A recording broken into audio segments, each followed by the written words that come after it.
Number 9, the County Hall of Fame, Senate Bills number 9 of 2021, first reading. A bill for an act of parliament to establish a County Hall of Fame in each county as a venue through which the county government shall bestow honor on individuals within their respective counties acclaimed as being outstanding, exceptional, or illustrious in any profession or activity. Provide a framework for the preservation of the history, heritage, and culture of counties, and for connected purposes.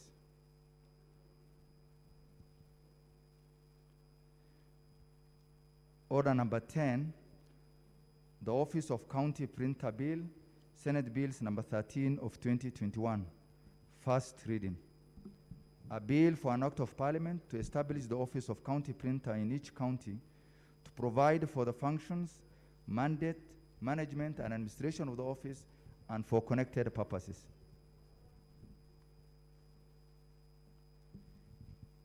Order number 11, the Disaster Risk Management Bill, Senate Bills number 14 of 2021, first reading.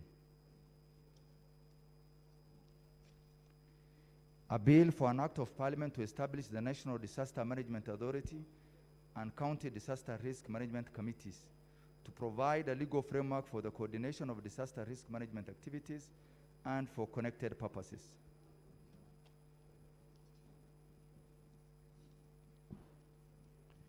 Order number 12, the Law of Succession Amendment Bill, Senate Bills number 15 of 2021, first reading.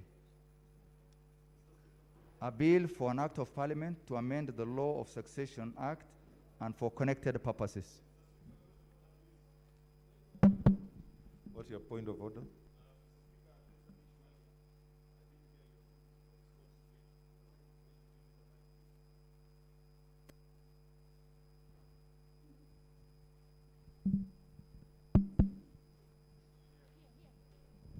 Oh, yeah. Mr. Speaker, I raised a point of order earlier to you, and I didn't hear your response to it with reference to the court order that was served to your office. Because it will be important for this House to know whether you received it or you did not. And whether when you received it, it's also important just for record purposes to know the reasons why you have chosen to disregard a valid court order, Mr. Speaker. I have not received the court order so far. What I'm saying is what I used is the information from the legal team, which arrived at that decision to give the information that was required under Article 56. That's what I've said, 56A. So far I've not seen it yet. What's your point of order?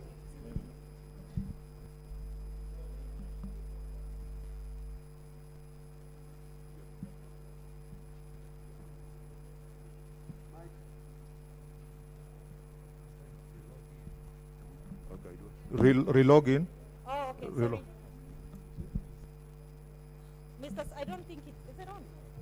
Sasa inafanya. Oh, okay. Okay.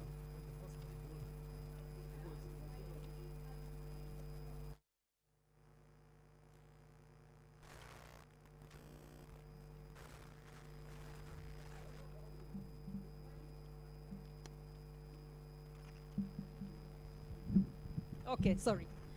I don't know how we are even going to have this session, Mr. Speaker, sir, because we even saw others online who cannot seem to get through. But anyway, a big point of concern, which I think should be addressed before we proceed, is that Senator Mwaura had a pre-existing court order that was before today that had been served to your office. But I believe we are bringing in a copy here in the next few minutes. So I would ask that we don't proceed until the issue is determined.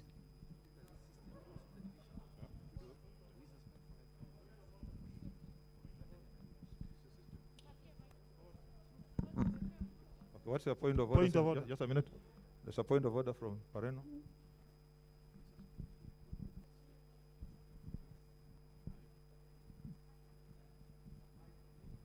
Yes, Senator Pareno.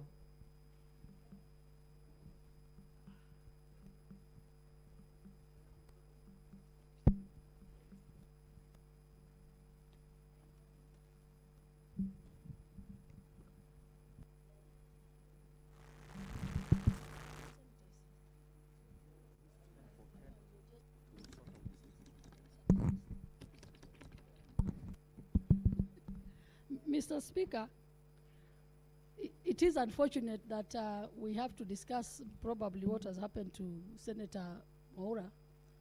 But I was just wondering, Mr. Speaker, whether, because I heard you make a communication and you made a ruling, whether whether Senator Kihika is in order to be asking for another ruling on that when you've already made your ruling. Of course, not saying that we are not concerned with what has happened to Senator Mwaura, but the orders of this House must also be observed.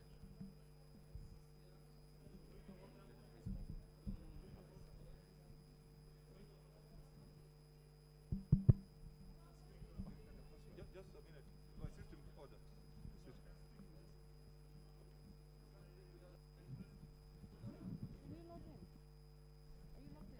Okay, what's your point of order, Senator? Yes, thank you, Mr. Speaker, sir. Mr. Speaker, sir, allow me first to declare my interest in this issue. Senator Mwaura happens to be my best man in my wedding, and therefore it goes without saying I need to be heard on this issue. Mr. Speaker, sir, I'm interested in maybe you give us guidance on how you came up into that communication, taking into account that there is an existing court order. There are several steps that have to predicate your decision before you render that decision. Mr. Speaker, sir, I expect maybe you consider tabling before us the correspondence from IEBC, Mr. Speaker, sir, the correspondence from the tribunal, Mr. Speaker, sir, also an explanation as to why a valid court order has been disregarded by the political party, by IBC, by Senate. To my personal friend, he is no longer a member of the Honorable Senate. And to me, if we allow your communication to stand, Mr. Speaker, sir, we shall be sending a very dangerous precedent in this House, Mr. Speaker, sir. It will be you, Honorable Senator, next time. It will be me next time, where the executive is using its power to deny and to de-whip and to denominate our fellow colleague. I urge Honorable Senators, please, let us rise and stamp the authority on behalf of Senator Mwaura. It is now he needs us. It is you next time you'll be in the same predicament, notwithstanding our political differences. Please, Honorable Senators, let us stand for our colleague. Thank you. Senator Murkomen.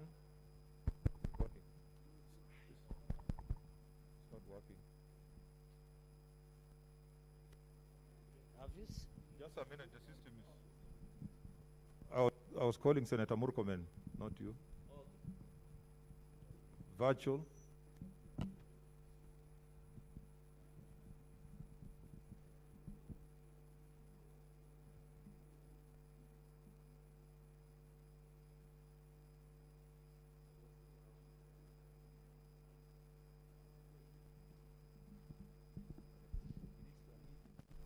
Unmute yourself. Mr. Speaker, I'm unmuted. Okay. Yeah, we can hear you now. Yes, Mr. Speaker. Mr. Speaker, as a matter of fact, I've been raising this point of order for some time now. First of all, the issue of Senator Mwaura, Mr. Speaker, it will be unfortunate if you are going to disregard an existing court order that is from the High Court, that, Mr. Speaker, was provided by the High Court to preserve the rights of Honorable Mwaura, and the order exists up to 20th of May, Mr. Speaker. Number two, Mr. Speaker, I would expect that you would handle differently a matter that involves removal of a fellow senator. Mr. Speaker, why would you be so much in a hurry without the proper decision of the courts to remove someone, Mr. Speaker, who has been elected? And let's stop these stories of nominated senators. There's no difference between those who are elected through party list and those who are elected by votes like ourselves. The Constitution treats all of us equally. Mr. Speaker, why would you want to be in such a hurry to degazette a colleague when, Mr. Speaker, a legal process is ongoing? When a similar process in the National Assembly of through the whole process up to now, the Court of Appeal. Mr. Speaker, I really beg you, there would be other grounds of expediting processes like our removal, which happened this day or 1 year ago, and we are still waiting your ruling. But Mr. Speaker, when it comes to complete removal of a member from Parliament, not positions from Parliament, Mr. Speaker, you should have acted in such a hurry, especially you are acting against an existing order of High Court, Mr. Speaker, that is in place up to 20th of May. I believe you should, the staff, Mr. Speaker, the clerks and your office should have given you a different advice. I can see you are extending that blame to somebody else, but the decision is yours. And Mr. Speaker, before taking that decision, you should have spent time to consult, Mr. Speaker, the relevant documentation. It will be sad if, as a Senate, you become the first speaker under the new constitution to violate the constitution by removing a colleague. I urge you, Mr. Speaker, to reconsider that stand. Wait, is there voting going on? Senator Professor Kindiki.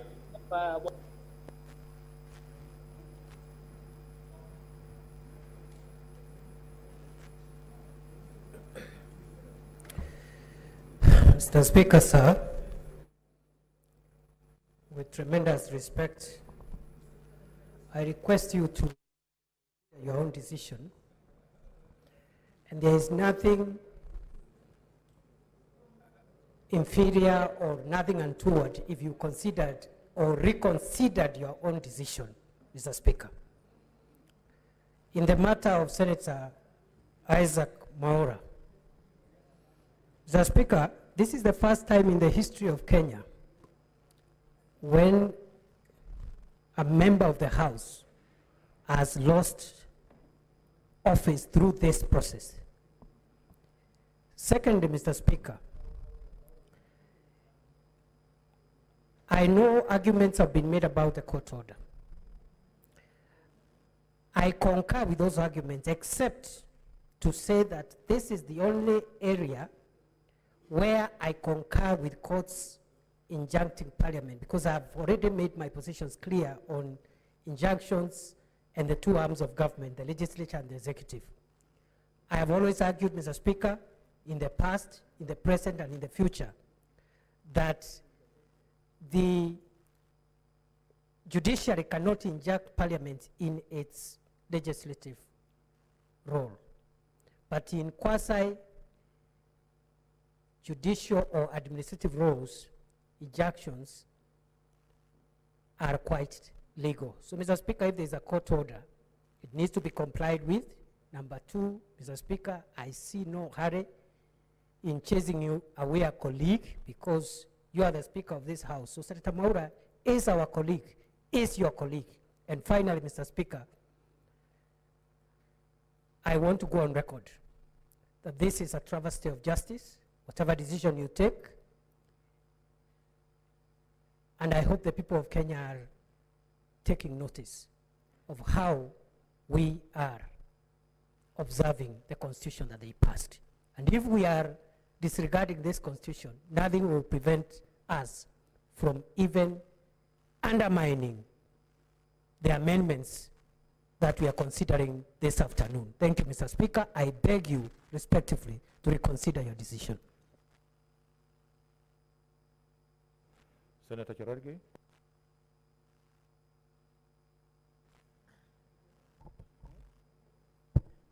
Mr. Speaker, thank you very much. And it is sad that we have to discuss about our colleague. Mr. Speaker, as you have discretion at any point in time to reconsider and look at your decision, because I'm aware Senator Mwaura had shown me a court order, a pre-existing court order, that was to up to 20th May, Mr. Speaker, and we would have expected that since, Mr. Speaker, you know you are our father, you are supposed to protect all of us. You are our last line of defense, and we expect when anything comes before you, especially on your colleague senator, and being our leader in this House, to take a lot of time to console, to relook, And Mr. Speaker, the advantage that was existing was you already have a court order in place.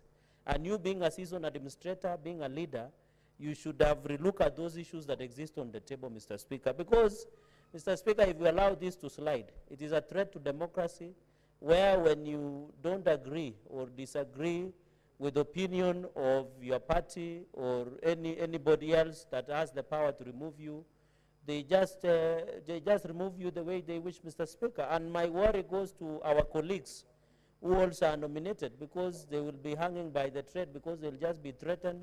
They will now need to donate their brains and their minds to somebody else, so that they don't need to make decisions that they can run afoul against the owners of party or individuals that, and I think as a threat, and it is good the fighters of second liberation and democracy like Senator James Orengo is in this house, that Mr. Speaker, we must be careful. I beseech you and I beg of you, Senator Isaac Mwaura is one of us. Finally, Mr. Speaker, as you reconsider and look at your decision, today we are considering the constitutional amendment bill.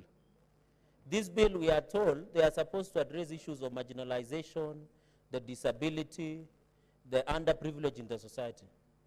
Mr. Speaker, sir, Senator Isaac Mwaura was nominated as a special interest group through the part of disability. If we undermine what we are supposed to be considering as part of all inclusivity, people like Isaac Mwaura was representing a special section of this society, Mr. Speaker. And therefore, if we are the ones who will now be undermining that aspect of special interest group, Mr. Speaker, then it is very unfortunate. So I think this issue, Mr. Speaker, is not only about Jubilee or majority or minority side.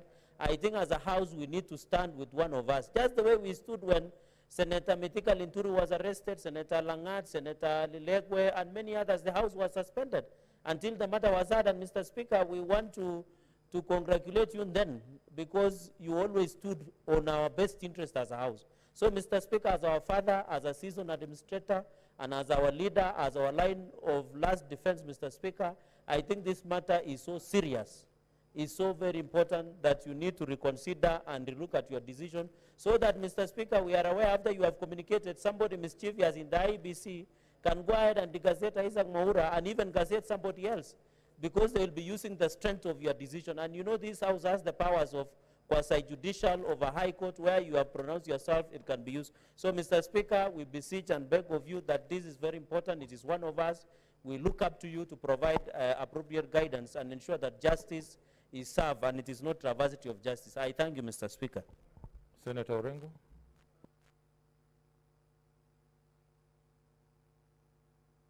Mr. Speaker, this matter is very unfortunate, and I think we got ourselves to blame. I want to be very forthright to the members here. I've always pleaded that this House has to comply with the court orders. And I raised this issue when we had a court order in the matter concerning the impeachment of the governor for Taita Taveta. And the House declined to obey that court order. And court orders are court orders. You cannot choose which one to obey or not. You cannot begin to now argue that this is legislative, this is what. In accordance with Article 10, a court order is a court order. And I still believe that if you want to become a nation governed by laws, then the first principle is to obey court orders. And we have not been faithful to this fundamental requirement of the law.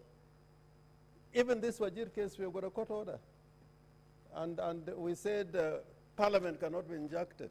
I don't believe Parliament cannot be injuncted. Parliaments are injuncted worldwide. Even the House of Representatives, the Senate in the United States, there are a lot of court orders that are issued against parliaments. In the European court, in the Supreme Court of England, there were proceedings challenging active proceedings in the House of Commons, in the House of Lords and the House of Commons. It was presided over by a very honored Lady Chief Justice. and the orders, Parliament was injected, and the issue remained there until the appeal process was completed. So what I'm pleading with you, you cannot choose, you cannot elect and choose which orders to obey and which one not to obey. Right now, we got orders against the National Assembly, and the National Assembly is complying with those orders in the matter which is in the Court of Appeal. But we are on record here saying, you know, court orders mean nothing. Me, I think it's a very unfortunate state of affairs. Not even during the Kanu rule would somebody say that you cannot obey court orders. That is number one. I think you've got to blame yourselves. You have said on record, in fact, Your Honor, Mr. Speaker, I was writing some article based on the two decisions which are here.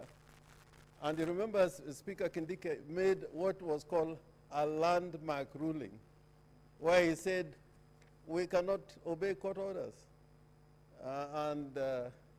That is on record.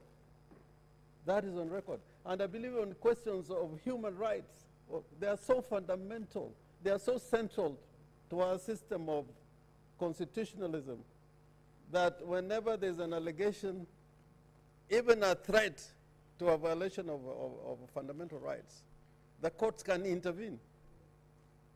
I remember in South Africa where the parliament in South Africa was trying through committee a member of the minority party, which was the Nationalist Party, the Democratic Party. And parliamentarians say, no, you can disregard court orders. We want to kick that member of parliament out. But the High Court sitting in Cape Town intervened, and Parliament was injuncted. So what I want to say, Mr. Speaker, we got to be consistent. We should settle this question, whether court orders matter or they don't. That question we have not settled. So when it pleases us, we say there's a court order. When it doesn't please us, they say court orders can go to hell. We have to be consistent. Number two, Mr. Speaker, we have now two sets of documents. A letter from the lawyer purportedly serving your office with a court order. And that letter is dated today. And there's another letter dated, I think, 10th of March. I can't read it properly. Now, all these papers should be placed before you. And I have a lot of sympathy for Senator Mwaura.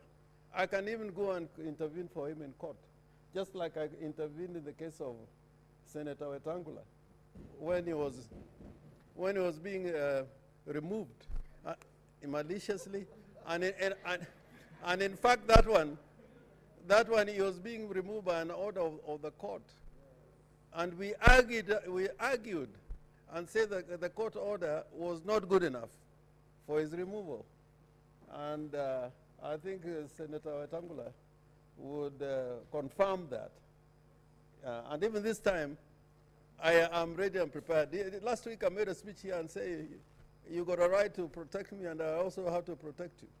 So this is one of our own. We should find a better way of protecting him. Now, Mr. Speaker, the only problem that you have now is that there's a Gazette notice. And Senator Wako will tell you, in law, they would say you're a functus officio. The law does not allow you to recall your decision in matters like this when it is already gazetted. But I think I know how this decision can be recalled, not by you. No, because it's a functus officio. Yeah, he can't. That's a fundamental principle of law.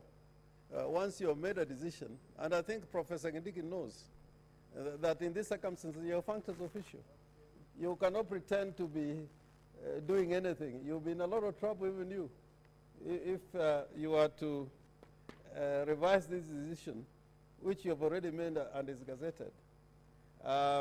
So what I will plead with, and I had a little discussion with Senator Mwaura outside. Let me be open. And I told him exactly what should be done. But pleading here with you, I think is lamentation in these kind of circumstances. I think you better get all the papers, see when you are served. Was it before this Gazette notice? And the order of stay, what does it say? Is it staying your decision? Or what is it staying? So we need to get all these details for you to make a decision. But I plead that we should sit together, because Mwaura is one of our own, to find a way to help. But we are not going to help by pleading with you when the thing is already in the Gazette notice. Not even the President of the Republic of Kenya can do that, by the way. Once he gazettes something under an instrument of the law, it is over. I thank you, Mr. Speaker. Senator Wetangula.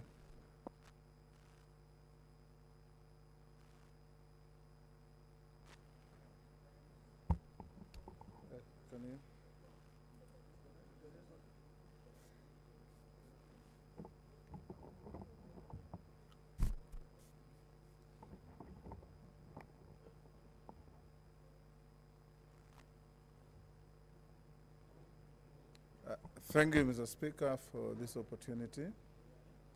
I want to join my colleagues who have extended a heart of sympathy to Senator Mwaura, who is fallen victim of the implosion in his party. Mr. Speaker, Senator Orengo has put it very well. When I was maliciously pursued to the extent where the Supreme Court directed that my name be struck off the voters' roll and directed IBC to effect the order. First, my case is slightly different. Nothing was gazetted. But we went to the IBC. They formed a tribunal chaired by lawyer Letangule, Mrs. Mahiri Shaja, and there's the gentleman from the coast. What is his name, Faki? Alawi. And they made a decision that was probably more sound than decisions we get from the High Court. And they protected my rights. My rights, having won openly and convincingly in an election, to be taken away by some malicious pursuit. And Mr. Speaker, in this particular case, I share the same views with Senator Orengo. One, you've made a communication from the chair, which you say you have been advised by Senate lawyers, and you have quoted a Gazette notice. Mr. Speaker, I can tell you that in law, if you try to reverse your decision, you'll be in serious trouble. Serious trouble. And I don't think you have made that communication either maliciously or ignorantly, because you have quoted the Gazette notice. What I want to advise Senator Chariot, my good friend, Senator Murkomen, who can give pro bono services to Senator Mwaura, my distinguished colleague Kindiki, a fine lawyer in his own right, who traces his roots in law, partly from me, Mr. Speaker, that the best you can and should do is, one, look at the Constitution. It says you cannot be disenfranchised until you have exhausted all the machinery and the steps of appeal. I don't know if Senator Mwaura has exhausted that. Number two is to go to court and fight ferociously. And some of us who stand for rights of others are available, if we are requested, to lend a hand and our brain to expunge and annul the Gazette notice. Because neither the government printer, nor the Speaker of this House, nor any person other than the High Court can expunge that Gazette notice and go back to the status quo ante then Senator Mwaura's position will be saved. So we can debate here, Mr. Speaker, for the next 1 hour and say a lot of things with very colorful language, quote the law, quote Shakespeare, quote Greeks, quote everybody. But Mr. Speaker, eventually, it is a matter of application of the law. And I agree with Senator Orengo that we need finally to agree as a House. Do court orders matter or not? Senator Cheriot, you avoided to mention that it's me who said here last week that this House has benefited immensely from court processes. It is me who said that, and I dare say that our advice or opinion and our several forays in court is what has given dignity, standing, presence, and respect to this House. Otherwise, we would have been overrun. We have enemies from every direction, but courts have been our first and last line of defense. Thank you. Okay, honorable senators, I've listened. I have heard. The only thing I can promise, one or confirm, is that at the time I sat here, I had not seen any court order. Because remember, we came here at 10. Number two, on Tuesday, I will avail all the documents that led to that decision. Because there are also other pending petitions, you know, in my office where action has not been taken, and there must be a reason why action has also not been taken. So on Tuesday, I promise to show you all the documentation that I have that led to that process. Next order.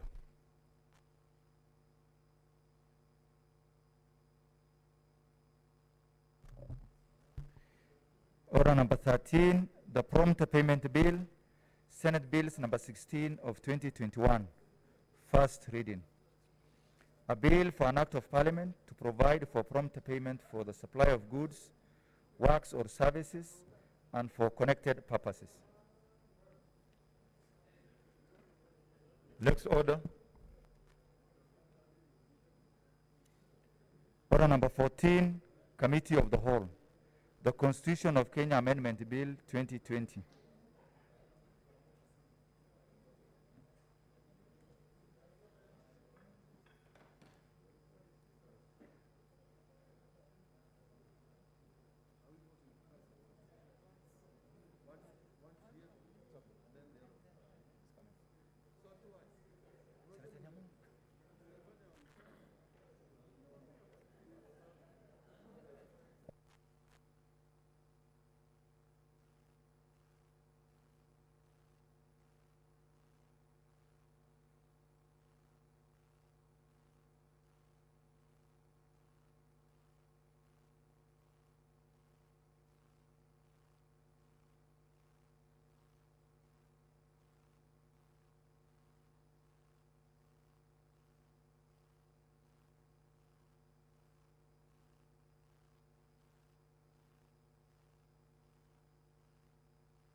Honorable Senators, kindly take your seats. Shionga, we will come back again for yes. Will you come again for yes? Honorable Senators, kindly take your seats. The volume is not.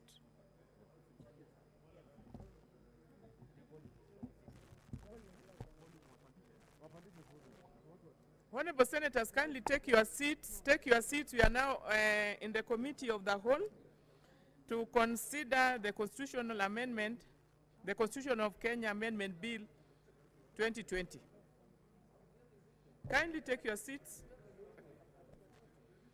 Honorable Senators, order.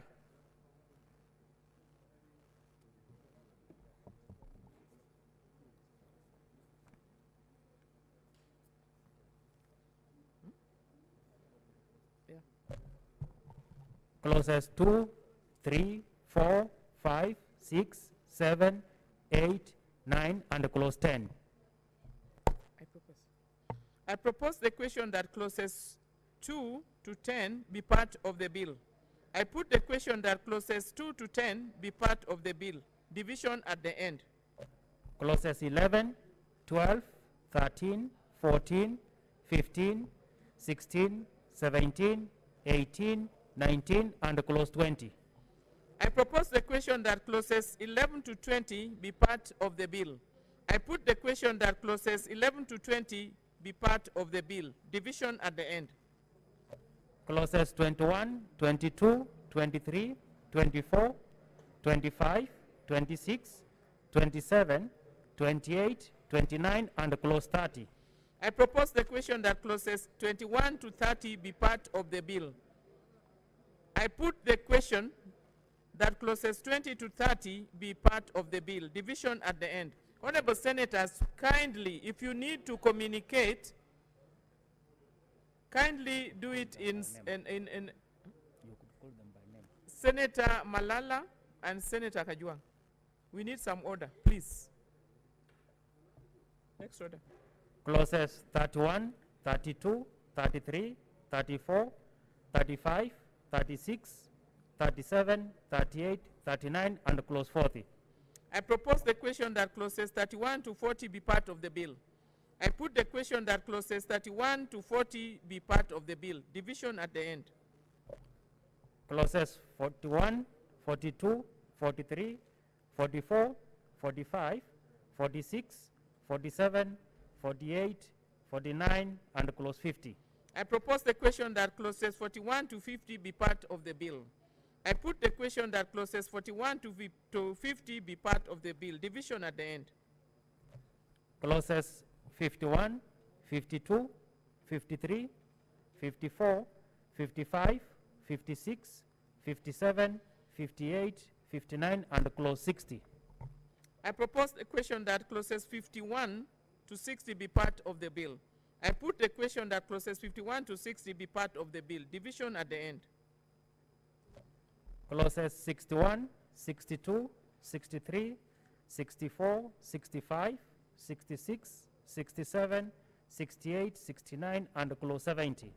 I propose the question that clauses 61 to 70 be part of the bill. I put the question that clauses 61 to 70 be part of the bill. Division at the end. Clauses 71, 72, 73, and clause 74. I propose the question that clauses 71 to 74 be part of the bill. I put the question that clauses 71 to 74 be part of the bill. Division at the end. The first schedule. I propose the question that the first schedule be part of the bill. I put the question that the first schedule be part of the bill. Division at the end. The second schedule. I propose the question that the second schedule be part of the bill. I put the question that the second schedule be part of the bill. Division at the end. The title and clause 1. I propose the question that the title and clause 1 be part of the bill. I put the question that the title and clause 1 be part of the bill. Division at the end.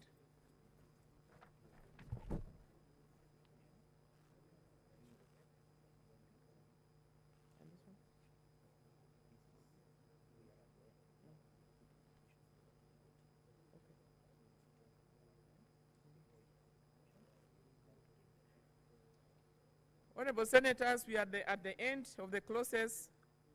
I would advise that the bell be rung for, the division bell be rung for 2 minutes. Is that okay?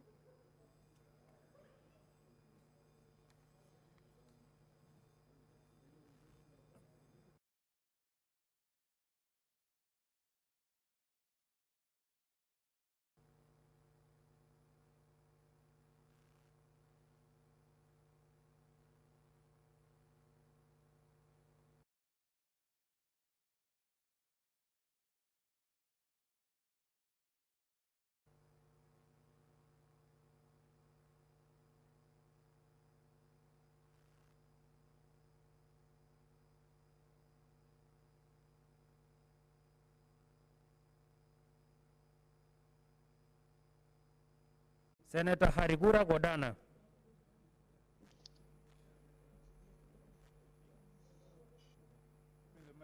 Yeah, I vote yes. Senator Iman Farhada Deko.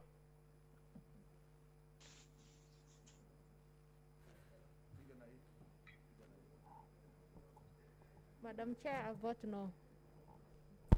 Senator Imana Marakai Charles Ekal.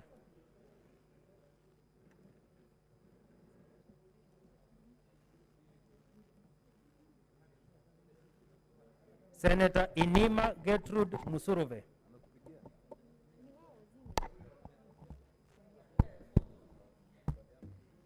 Senator Musuruve votes yes. Senator Kajwang Moses Otieno. I vote yes. Senator Kamar Margaret Chepkoech. I vote yes. Senator Kangata Irungu.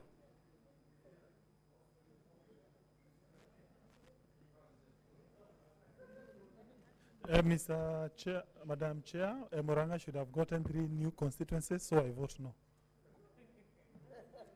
Senator Kasanga Sylvia Mweni.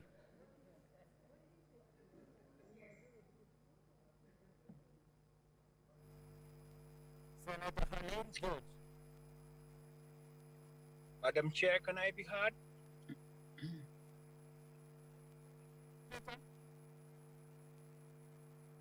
Can you, okay, for and on behalf of the people of Vihiga, I vote yes. Senator Kiburu Charles.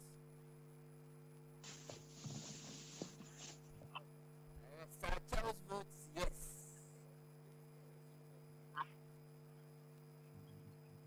Senator Kihika Susan.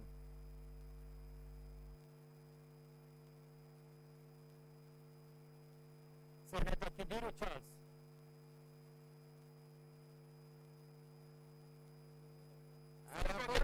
Yes. Yes, vote please.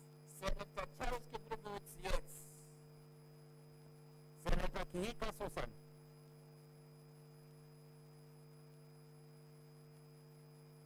Senator Kilonzo Mutura Jr. Makuni votes yes. Senator Kimani wa Matangi. Madam Speaker, I vote yes. Senator Kindiki Kithure. I vote no. No, Mr. Speaker. Mr. Senator Chair. Kirinyaga Ephraim Mwangi Maina. I vote yes. Senator Langat Christopher Andrew.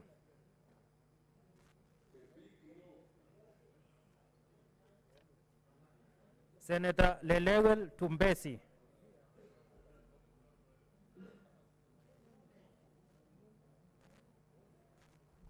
I vote no. Senator Linturi Mithika.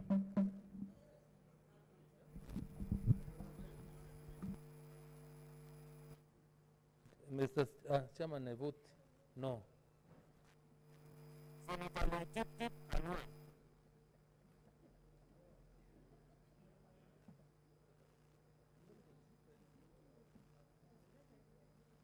Senator Locorio Petronira Were.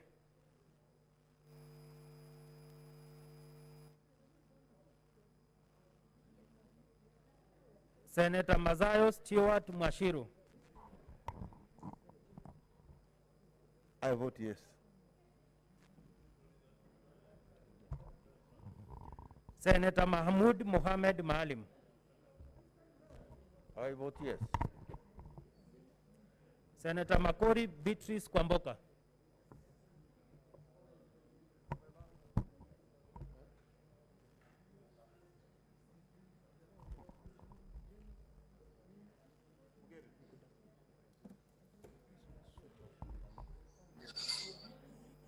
I know you. I know you. Senator Makori Beatrice Kwamboka. I vote yes. Senator Marala Kilofas Wakungu.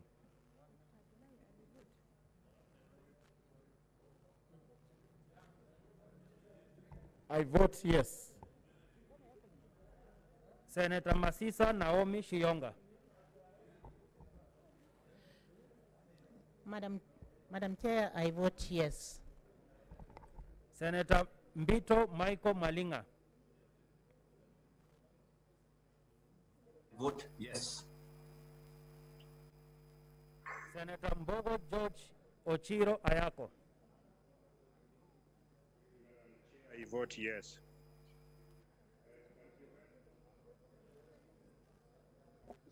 Yes, Senator, we've heard you. We have heard you. Yes, that's fine. Senator Milgo Alice Chepkorir. Madam Chair, I vote yes. Senator Mugeni Eric Okongo. Madam Chair, I vote yes.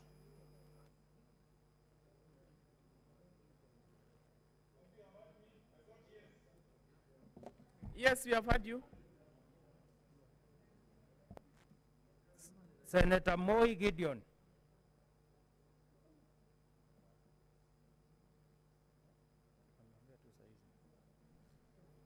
Senator Mpayei Philip Salau.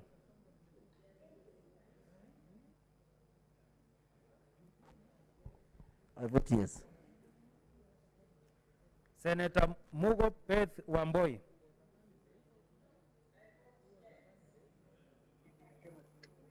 Senator Murkomen Kipchumba.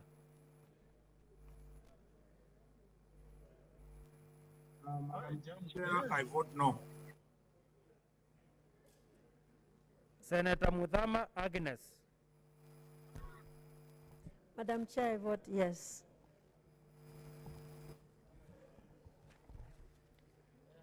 Senator Mwangi Paul Githiomi.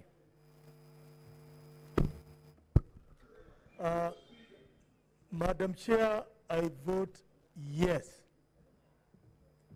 Senator Mwaruma Jonas Mwasushe.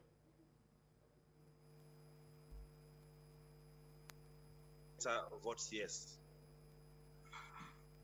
Senator Munyihaji Mohamed Faki. I vote yes. Senator Nderitu John Kinywa. Madam Chair, I vote yes. Senator Ndwiga Peter Njeru.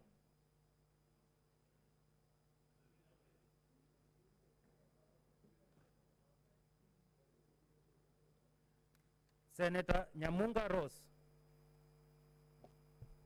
I vote yes. Senator Olekina Ledama. Madam Chair, I vote yes.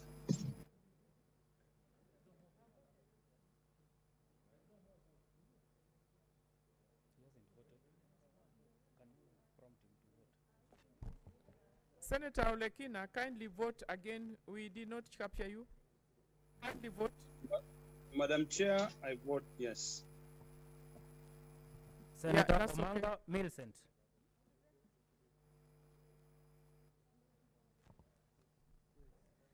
Napigala. Senator Ongeri Samson. Madam Chair, I vote yes. Senator Orengo James.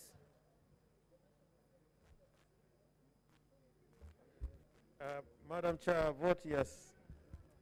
Senator Outa Frederick Otieno.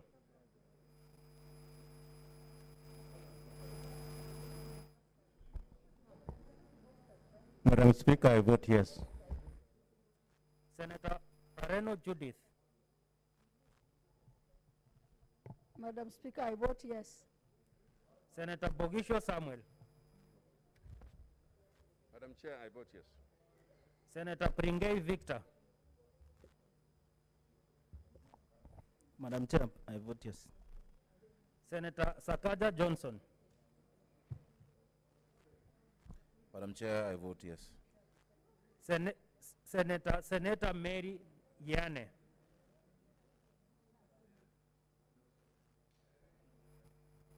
Madam Chair, I abstain. Senator Ruto Ellis. I vote yes.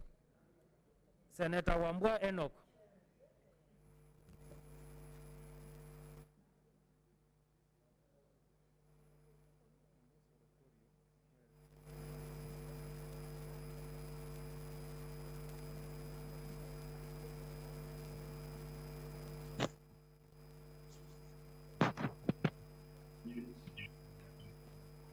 Madam Chair, I vote yes.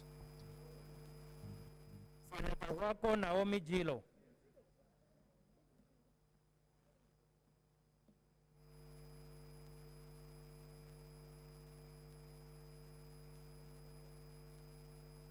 Senator Wario Wolich Juma.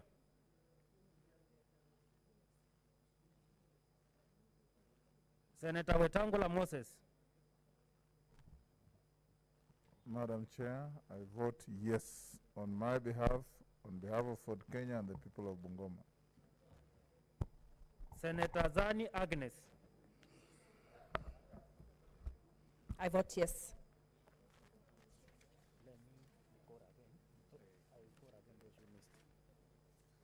Yes. Senator Ali Abdullahi Ibrahim.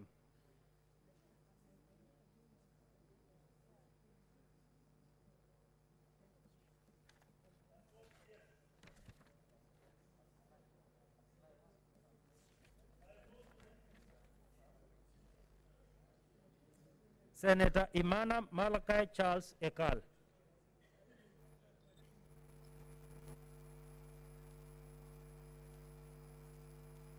Senator Kihika Susan. Madam Chair, I vote no.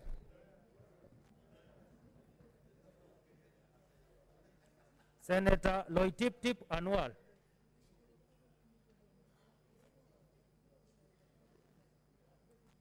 Senator Locorio Petronira Were. I vote yes. Senator Moi Gideon. I vote yes.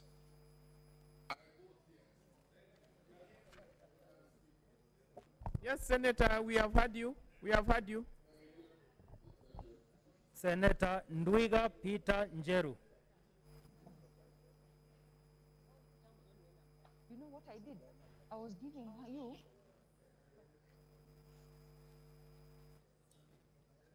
Senator Wako Naomi Jiro.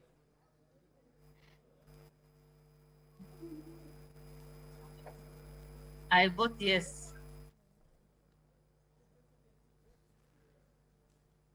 Senator Wario Wolich Juma.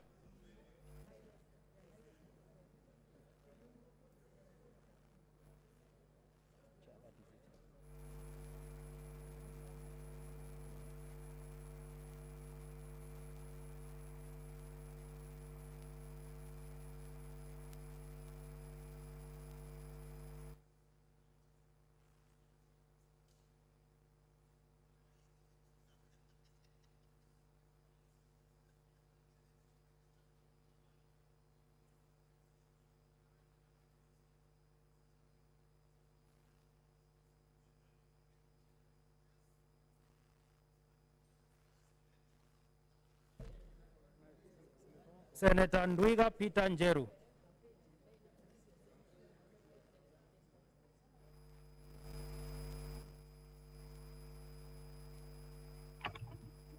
Hello?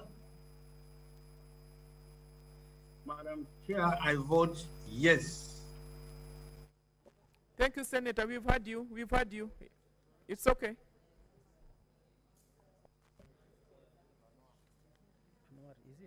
Senator Loitip Anwar. Senator Wario Wolich Juma.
Senators, here the results are as follows: ayes 51, nays 11, abstention 0. The ayes have it.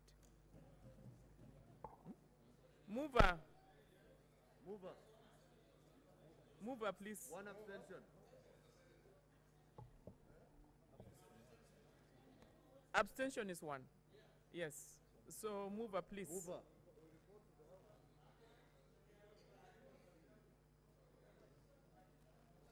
So I'll go and report. Wait. Then I put. Mover.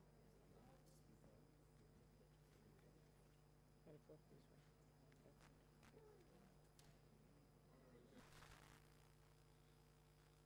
Do report to the Senate its consideration of the Constitution of Kenya Amendment Bill 2020 and its approval thereof without amendment. Honorable Senators, let's have some order. Let's have some order, please. I put the question that the committee do report to the House its consideration of the Constitution of Kenya Amendment Bill 2020 and its approval thereof without amendments. As many as are of the opinion say nay, aye. And those of the contrary opinion say nay. The ayes have it.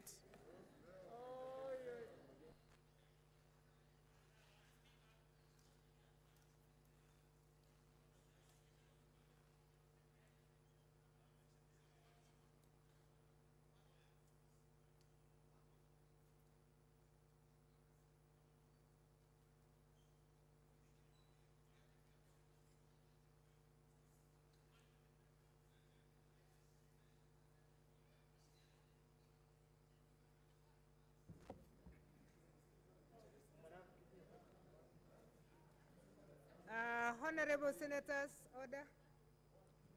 Honorable Senators, we are now have resumed the House for reporting. Chairperson.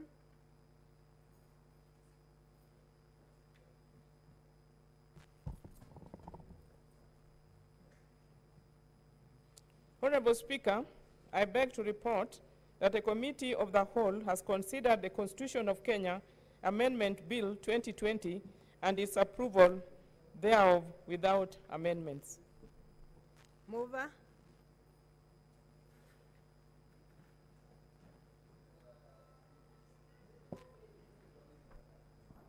The Honorable Speaker, I beg to move that the House do agree with the committee in the said report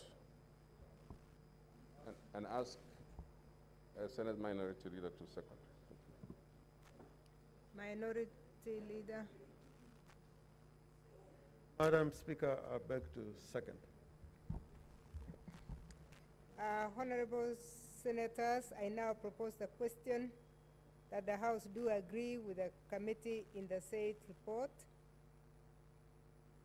Honorable Senators, I now put the question that the House do agree with the committee in the said report. Will as many as of that opinion say aye? Aye. Will as many as of the contrary say nay? The ayes have it.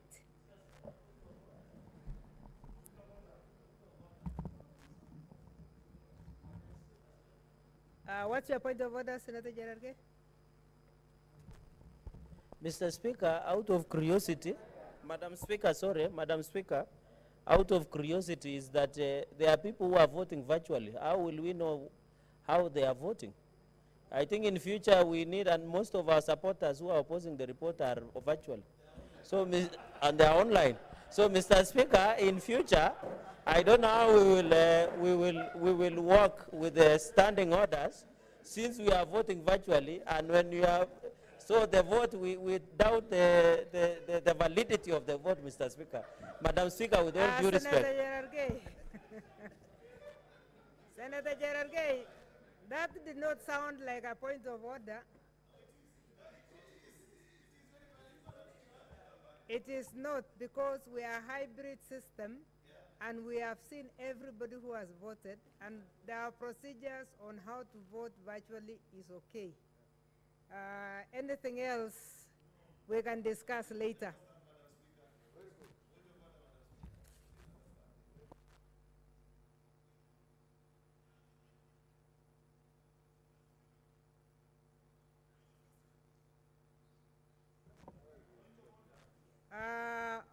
Honorable Senators, next order.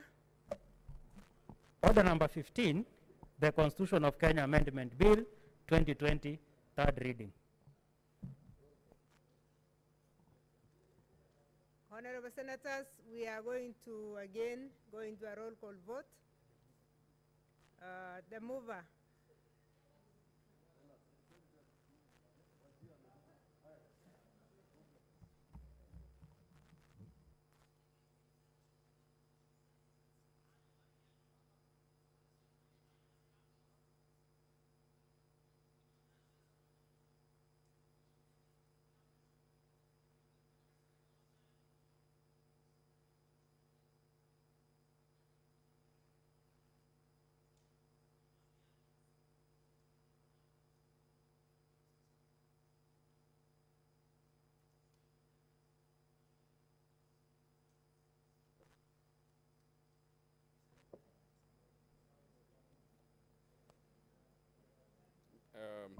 Honorable Speaker, I beg that the Constitution of Kenya Amendment Bill 2020 be now read a third time, and ask Senate Minority Leader to second.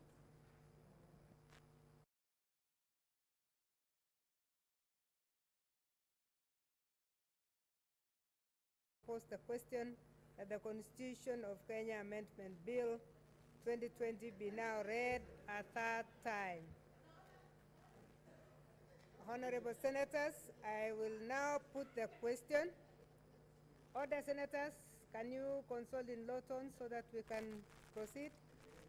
Honorable Senators, I now put the question that the Constitution of Kenya Amendment Bill 2020 be now read a third time. We will do roll call voting.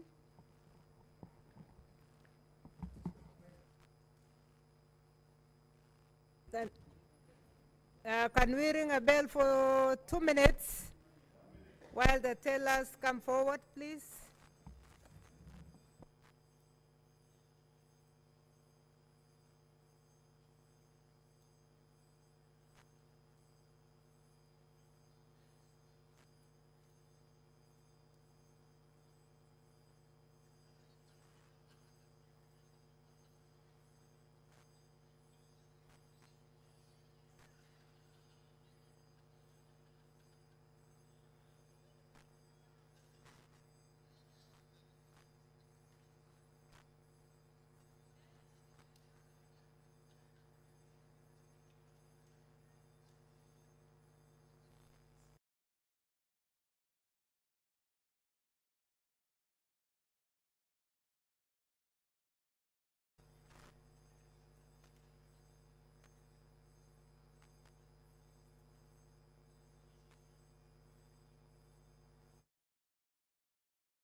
That the Constitution of Kenya Amendment Bill 2020 be now read a third time, and we'll do roll call voting. Senator Adan Duro Fatuma. I vote yes. Senator Ali Abdullahi Ibrahim.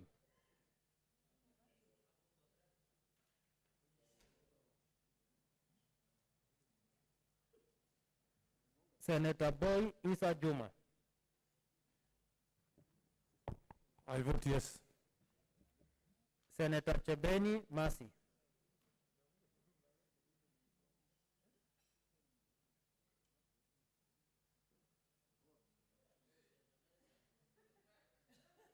Senator Chebeni Masi.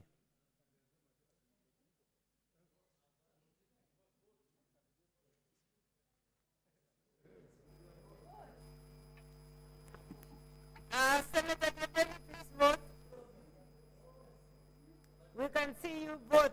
You are muted. Madam Chair, I vote yes. Thank you. Senator Cherargei Samson.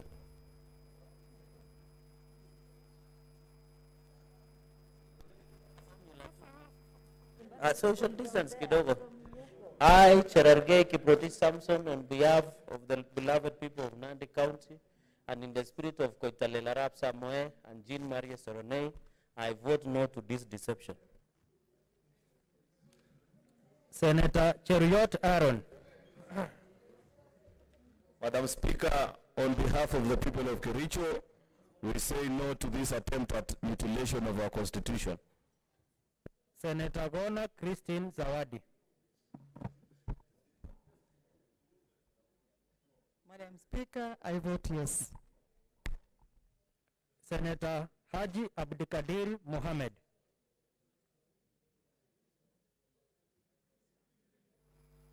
Madam Speaker, I vote yes. Senator Haji Faria Ali.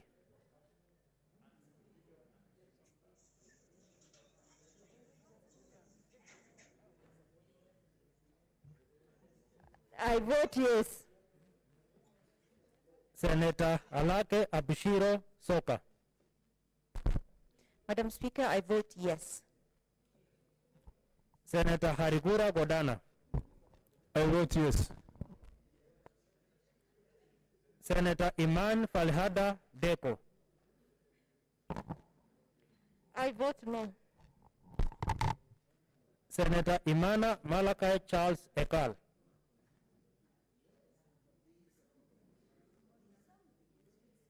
Senator Inima Gertrude Musuruve.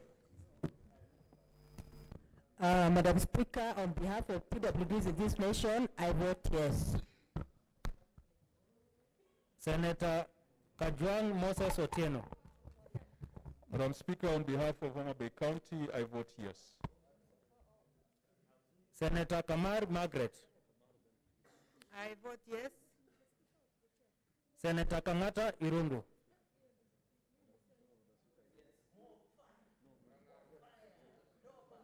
Yes, Madam Speaker, taxes will be increased to support a double-decker parliament.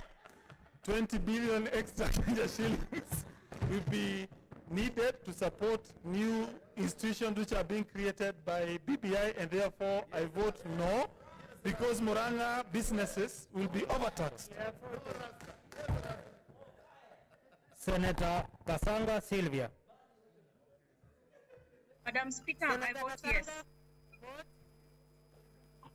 Yes. Thank you, Pitana. Have you voted? Vote. Can we hear your voice? She has said yes. Honorable Senators, please be quiet so that we can hear people online. She has...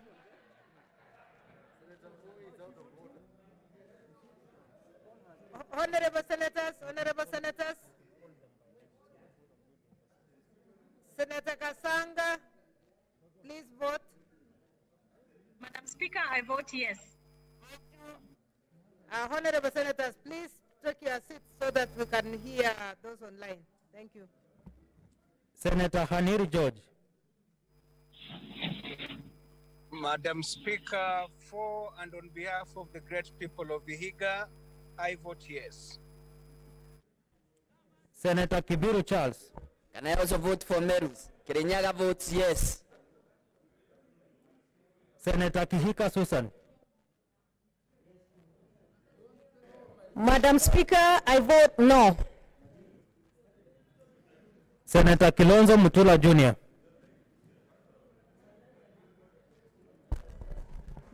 Makwene County votes yes. Senator Kimani Wamatangi. Madam Speaker, I vote yes. Senator Kindiki Kithure.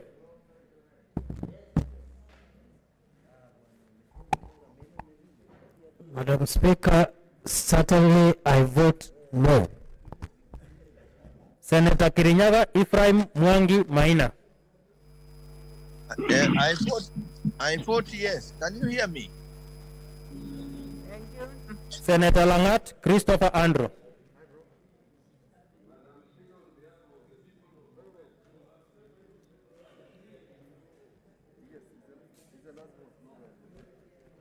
Senator Lelewel Tumbesi. Madam Speaker, on behalf of the people of Samburu, who will lose 1.3 billion when this bill passes, I vote no. Senator Linturi Mithika. And definitely no. Senator Loitiptip Anwar.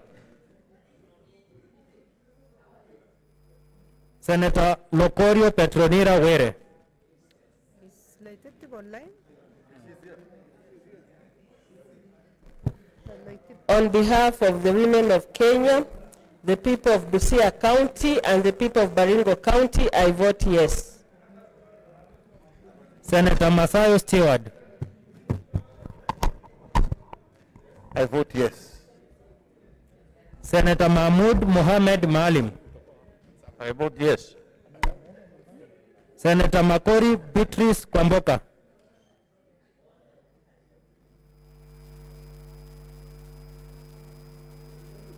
Senator Kwamboka, you are on mute. Senator Kwamboka, unmute.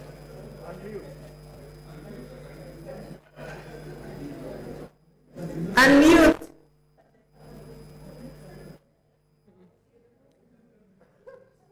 Senator Kwamboka, we cannot hear you. Please unmute. I have unmuted. Bas, now we can hear you. On behalf of ODM, the women of Kenya, and the Nairobi women, I proudly vote yes. Thank you. Senator Malala Cleophas Wakungu. I vote yes.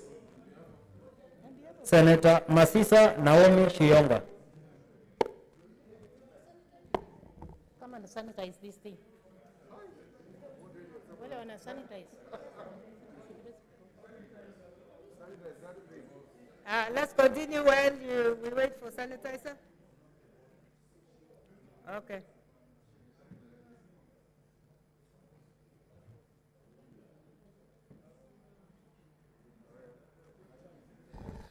Madam Speaker, for the benefit of women in this Republic of Kenya, for this constitution, and on my behalf, I want to say that I vote yes and support Baba and His Excellency Uhuru Kenyatta. Thank you. Senator Mbito Michael Malinga.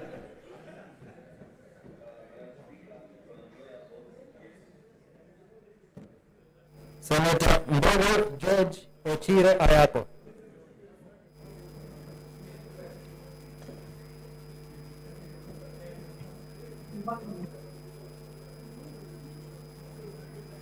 Senator Ayako, please unmute.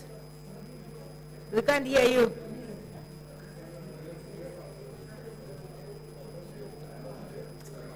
Senator, please unmute. We cannot hear you. Please unmute. Unmute. Senator, you are still on mute. Please unmute. We can't hear you. Senators, please take your seats and... Senator Ochilo, we cannot hear you. Please unmute.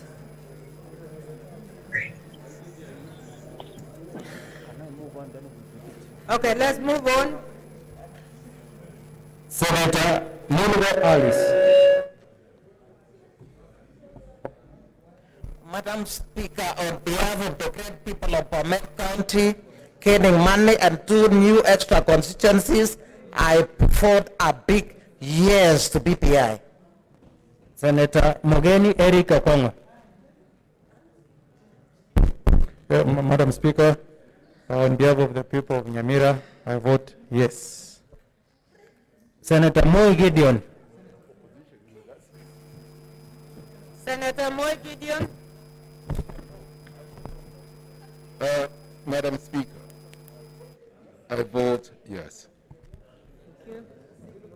Senator Mpayei Philip Salau.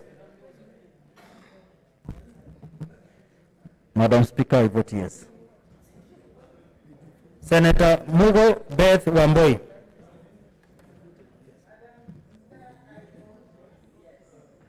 you. Senator Murkomen Kipchumba. Madam Speaker, for the third time, and in the best interest of our great republic, and for posterity, and for history to remember We us, are not able to see I you. vote a big. Madam Speaker, can you hear me? Yes, but we want to see your face. Yes, thank you. As I said, Madam Speaker, on behalf, for the third time, and on behalf of the people of Kenya, and for posterity, for the good of the nation, and for history to remember us, Madam Speaker, I vote a big no. Thank you. Next. Senator Mudama Agnes. Madam Speaker, on behalf of the people of Machakos, we have received 3 constituencies and we cannot afford to lose them, and many other benefits. I vote yes. Senator Mwangi Paul Widyomi.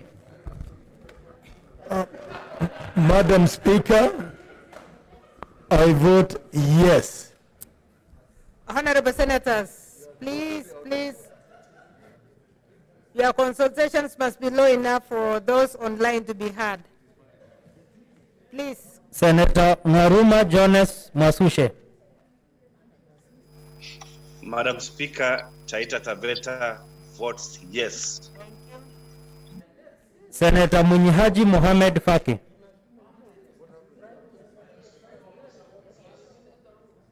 Where is Mombasa? Mombasa votes yes. Yes, now we can see you. Thank you. Senator Nderitu John Kinywa. Madam Speaker, I vote yes. Thank you. Next. Senator Nduiga Peter Njeru.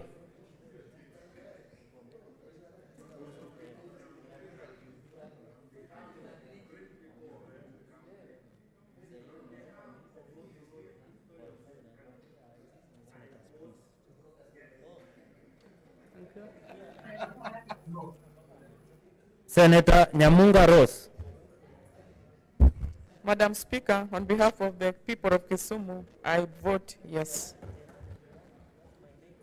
Senator Olekina Ledama.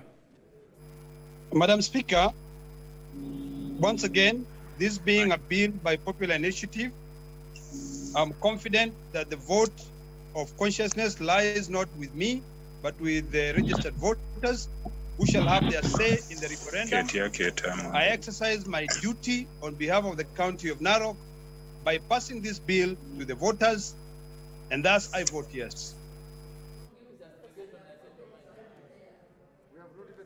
So what are Senator Ledama, we have not had your vote. Madam Speaker, once again, I say this is not a conscious vote, but rather a vote which consequences lies not with this House, but Don't the people of repeat Kenya. everything. We have had everything So I'm except the vote. my right, and I'm voting yes to pass this bill to them, for them to determine their future in the referendum. So I vote yes. Yes, voted yes. Senator Omanga Millicent. Kwa niaba ya walalahoi, kwa niaba ya wanyonge na mahasla wa Kenya hii, napiga la na single mothers.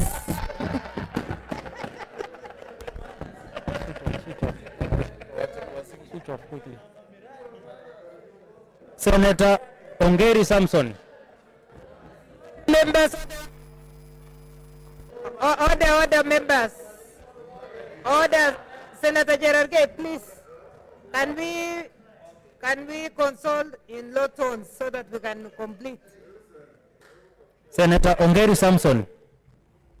Madam Speaker, I vote yes. Senator Orengo James. Madam Speaker, I vote yes. Senator Outa Frederick Otieno. Madam Speaker, I vote yes.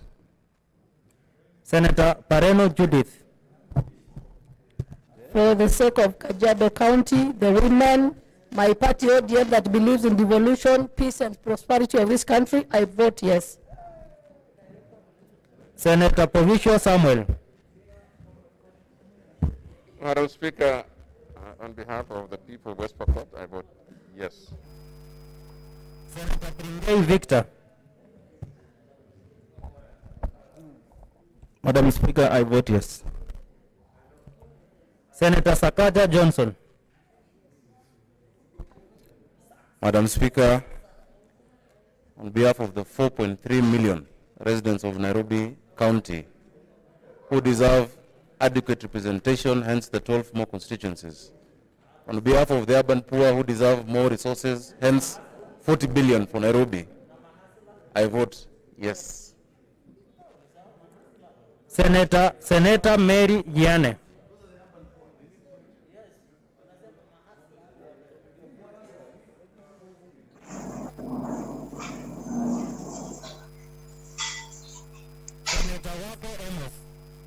Senator Mary, we can't see her.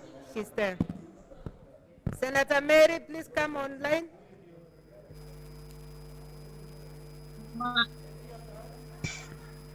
Yes, please.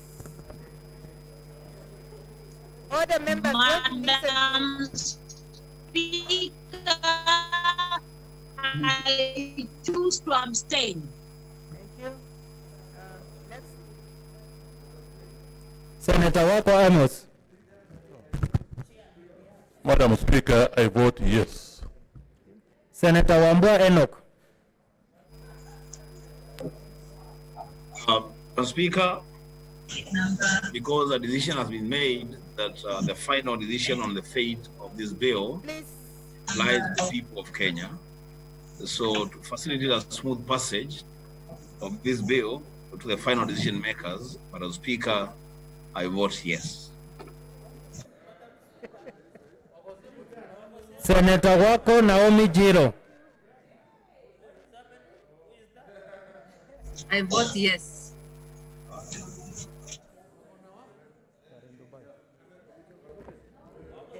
Senator Wario Wolich Juma.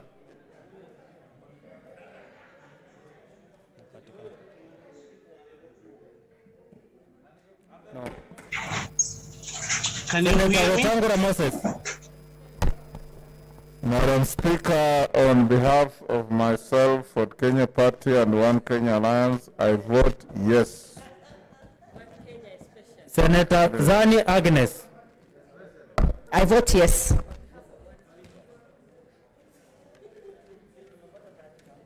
Senator Ali Abdullahi Ibrahim.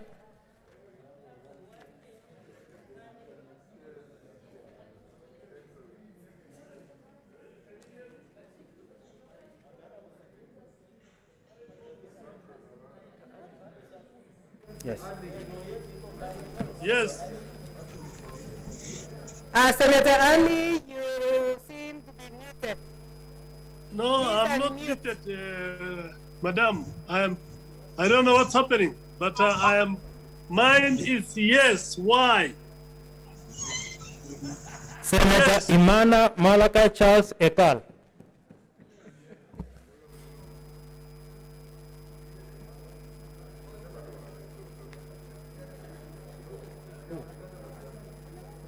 Senator Imana, we have not seen you. Senator Imana and Senator Okilo Ayako, please come back online. Senator Loitip Anwal.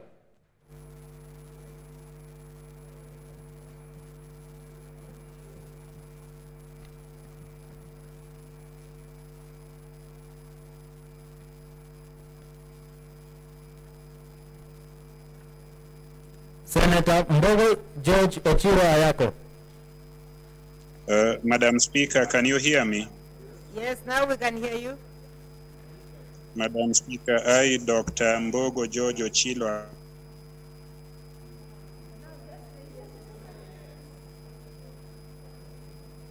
Ayako of Migori County, self and of Kenyans. Madam Speaker, can you hear me? Now we can hear you. Have you heard me, Madam Speaker? Senator, just vote. We are here, you are clearer. Madam Speaker, point of order. The outcome of Migori County. Senator Ayako, can you vote, please? Madam Speaker, are you able to hear me? Yes. Can you vote? Senator Ayako, vote. Hear me? Yes. Vote yes, Madam Speaker, on Thank behalf you. of. Thank you. Emana, if you're online, please come forward. Don't do narrative, just vote. Emana and Anwar. Madam Speaker. Is that Anwar? This is Senator Wario. Waria, we took your vote. We had you. Thank you. It's Senator Okay, thank Emana you. we are looking for if you are in the same room. Madam Speaker, hope you heard me. Senator Anwar, last chance. No, then Senator Emana, last chance.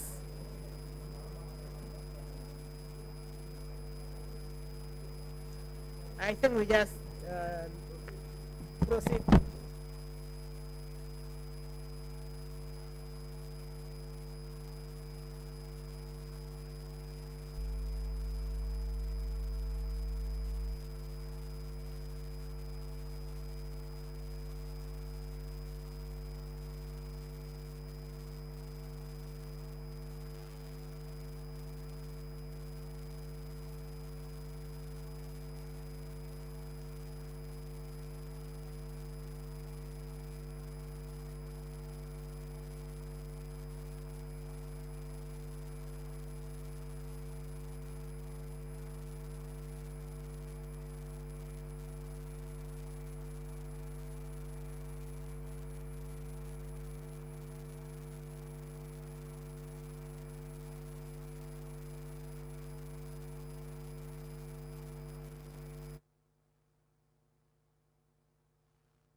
Honorable Senators, we now have the results of the vote, and I request that the two members please take seats as we announce the results of the vote, how you have voted for BBI.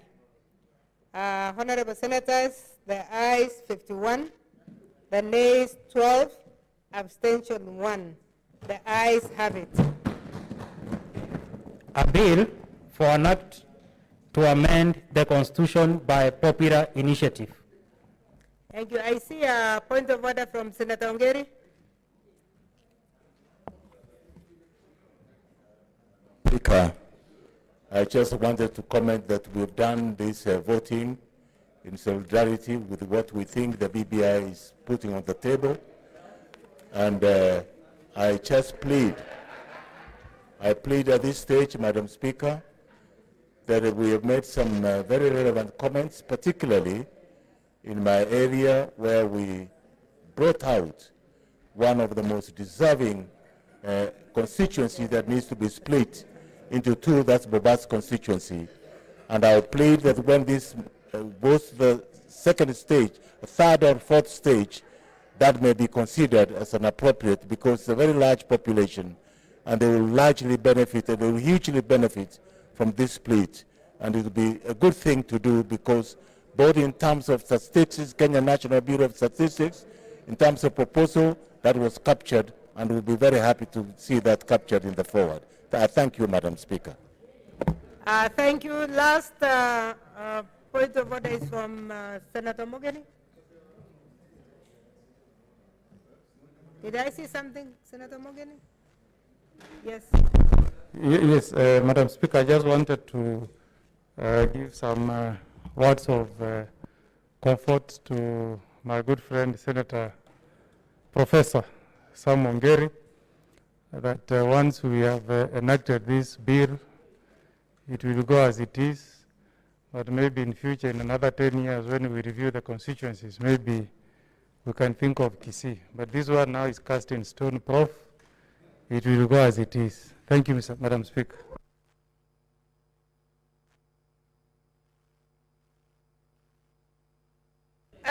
Thank you, Senator Orengo.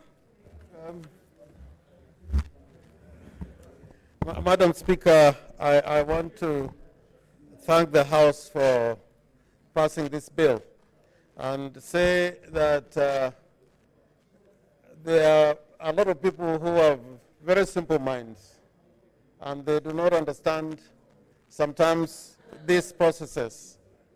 And it should be noted that the recommendations of the committee, the Joint Committee of the National Assembly and the Senate, in which I sat, and which Senator Omugeni, Senior Counsel, presided over together with Honorable Muturi Kigano. I think this report that accompanied the bill would be a historic document. And Madam Speaker, I'm saying this because there are a lot of people there who don't understand what you are saying. There are people who are saying that the role of Parliament is simply ceremonial. I want to repeat here that if the role of Parliament was ceremonial, we would not have taken time and go through 3 divisions and 3 voice votes. And I know in the annals of history, the debates that have taken place in this Senate will be a very important historical document. Indeed, I am hoping that in the records of this Parliament, we should not just have it in the Hansard. I think there should be a report on of the Hansard on this debate. This debate, Senator Zawadi, you will be surprised that 20 years from now, when some of us will not be alive, your speech in this debate may be used in order to try and determine, because we are the makers of this document, unlike some people think, what prompted us to pass this bill. So our work has not been in vain, and the debates here have not been in vain. And I know in the history of this Parliament, and Madam Speaker, I remember reading a report, just a report on the contribution of the Kenya People's Union during a period of time. There was a special report given at that time by the National Assembly and printed by the government printer, the contribution of the Kenya People's Union in the debates in Parliament at that time. So the work we have done here is not in vain at all, and I want to commend every member that spoke on this bill. And finally, I think it should be remembered, for those who have misunderstood us out there, that the recommendation of the committee, Madam Speaker, you know, there's a very noisy part of this House. Senators, please consult in low tones so other members can be heard. Yeah, all the time, you know, really. And Madam Speaker, you know, these days we are very lucky. There are no people in the gallery, but there's a time when, you know, there will be a lot of Kenyans looking at how their members make the law. And sometimes what we see here is very dispiriting, because we are carrying out a very important duty. And remember, we stopped debating when one of us was arrested, because it was an important debate for which we wanted to participate. I just wanted to emphasize that the committee had recommended that the bill should be passed as it is.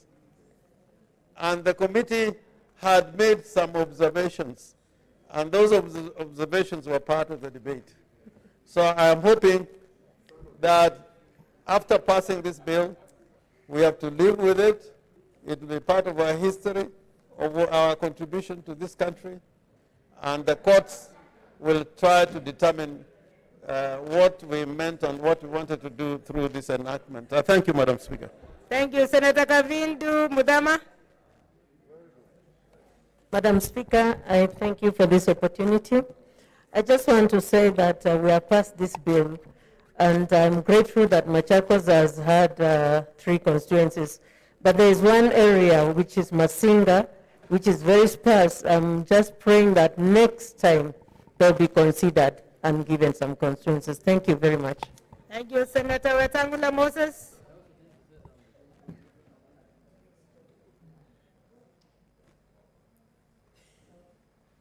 Thank you, Madam Speaker. I also want to join in congratulating this House in totality for the mature debate and the vote that we have registered this afternoon.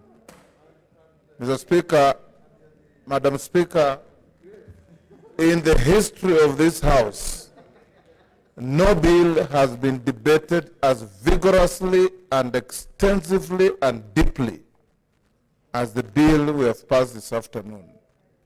Every single member desired to speak, and those who didn't speak probably are less than 10. And all that spoke were constructive.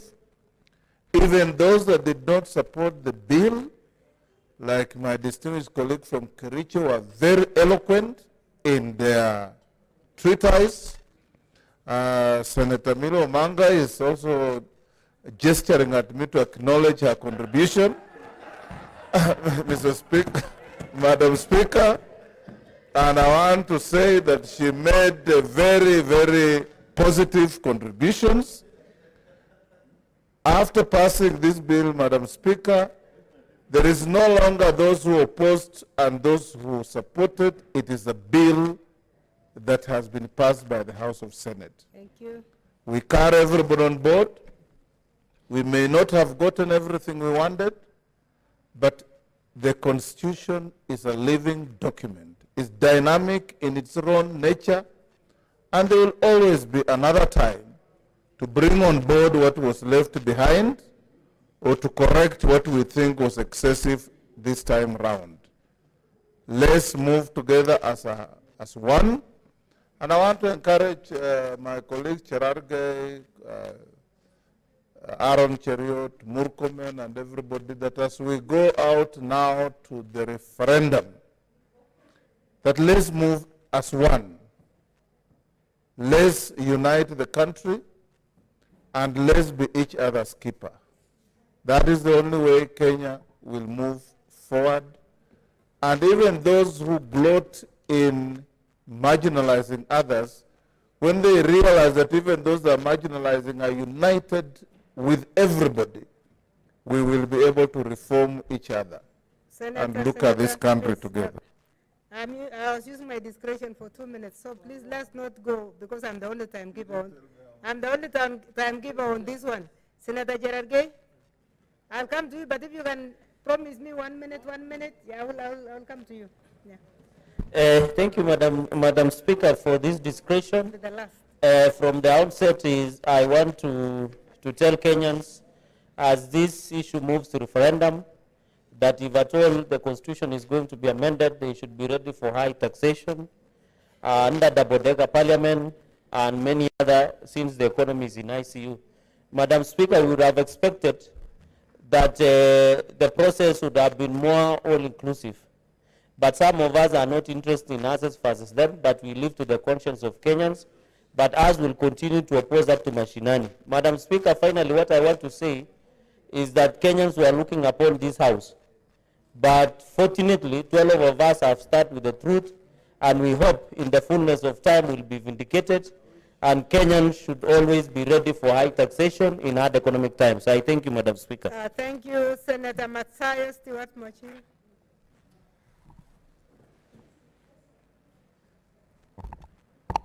Asante Bispika. Bispika, kwanza nataka tumshukuru Mwenyezi Mungu kwa uwezo wake wa kwamba sisi kama seneta tumeketi hapa na tumeweza kujadiliana na hatimaye kupitisha mswada huu wa BBI. Bispika, tunaangalia mbele, sasa tunaenda kwa referendum, na nina hakika na matumaini ya kwamba kazi tuliyofanya hapa imeonekana na kila mtu katika taifa la Kenya, na kwamba maseneta wanaweza kuleta majadiliano kwa hali ya ungwana, kuleta juu bila kukosana, na hatimaye kuweza kupiga kura na kupata mwelekeo. Tumewaonyesha Wakenya sasa mwelekeo wa kuenda. Sasa tuendeni mashinani ili kuona kwamba wananchi wa Kenya wamepitisha BBI. Asante sana Speaker. Senator of Nairobi, Senator Sakaja.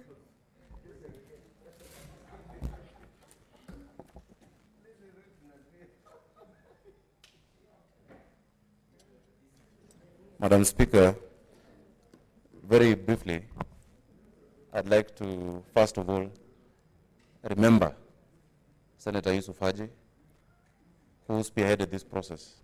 He was one of our colleagues, and I'm sure that today he is looking down at us with pride, and I dedicate this vote to him. Madam Speaker, this process was long. Senator Amos Wako has been there, but it's important for us to understand as a House that our part is now done. Madam Speaker, as Senator Orengo has intimated, there has been a lot of innuendo out there. You know, the committee had a report, I had a dissent on one issue, but ultimately, we all agreed on the need to pass BBI and on the need to respect the will of the people. From here, it is going back to the people, Madam Speaker, and they will make that choice. I just pray that all of us as leaders in this country, even as we go to the people, a process and a bill that is supposed to unite our people should not be a source of division going forward. Let us watch our tone. Let us not try and divide this country again. Let us not have a me versus them. Let us go in the spirit of one Kenya. Madam Speaker, I'd also like to appeal to colleagues as we go out there. Let us remember when that time comes, because now the IBC will have to schedule a referendum at some point. Let's remember COVID is still there. Let us not endanger Kenyans. Let us not lead to another spike of infections of COVID-19, Madam Speaker, as we go to speak to Kenyans. And finally, Madam Speaker, because we are still senators, we are still members of parliament, as I finish, many people have been saying that the country's focus should not be on this. We should focus on alleviating the problems that Kenyans are going through. This is the opportunity. We're done with the bill. Let us see proposals on economic cushioning. Let us see proposals on making sure Kenyans get the vaccine and focusing on their priorities right now, as the other institutions, the IBC and the rest, focus on the remaining part of this process. On that, let us now do what we must do.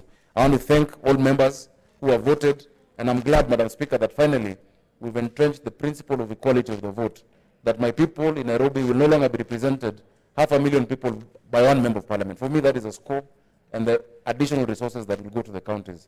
It is truly a historic and a good day for this country. Thank you. Senator Gona Christine Zawadi. Mheshimiwa Spika, nataka nikubaliane ama niungane na wenzangu na hasa nikapongeze nyumba nzima ya Senate kwa kukubaliana na kupiga kura nzuri ama kura ya ndio. Na pia nataka niseme kwamba kila safari ya hatua 100 huanza kwa hatua moja. Kwa hivyo ni hatua tumechukua, na niko na hakika hasa kwa niaba ya Kilifi kuna mengi ambayo tulikuwa hatuyapati, lakini najua kwa kupitisha hii BBI ambayo tumepitisha leo, najua kuna mazuri mengi ambayo yatatufuata nyumaye. Na pia vile vile nataka nitambue kwamba kuna kaunti zingine ambazo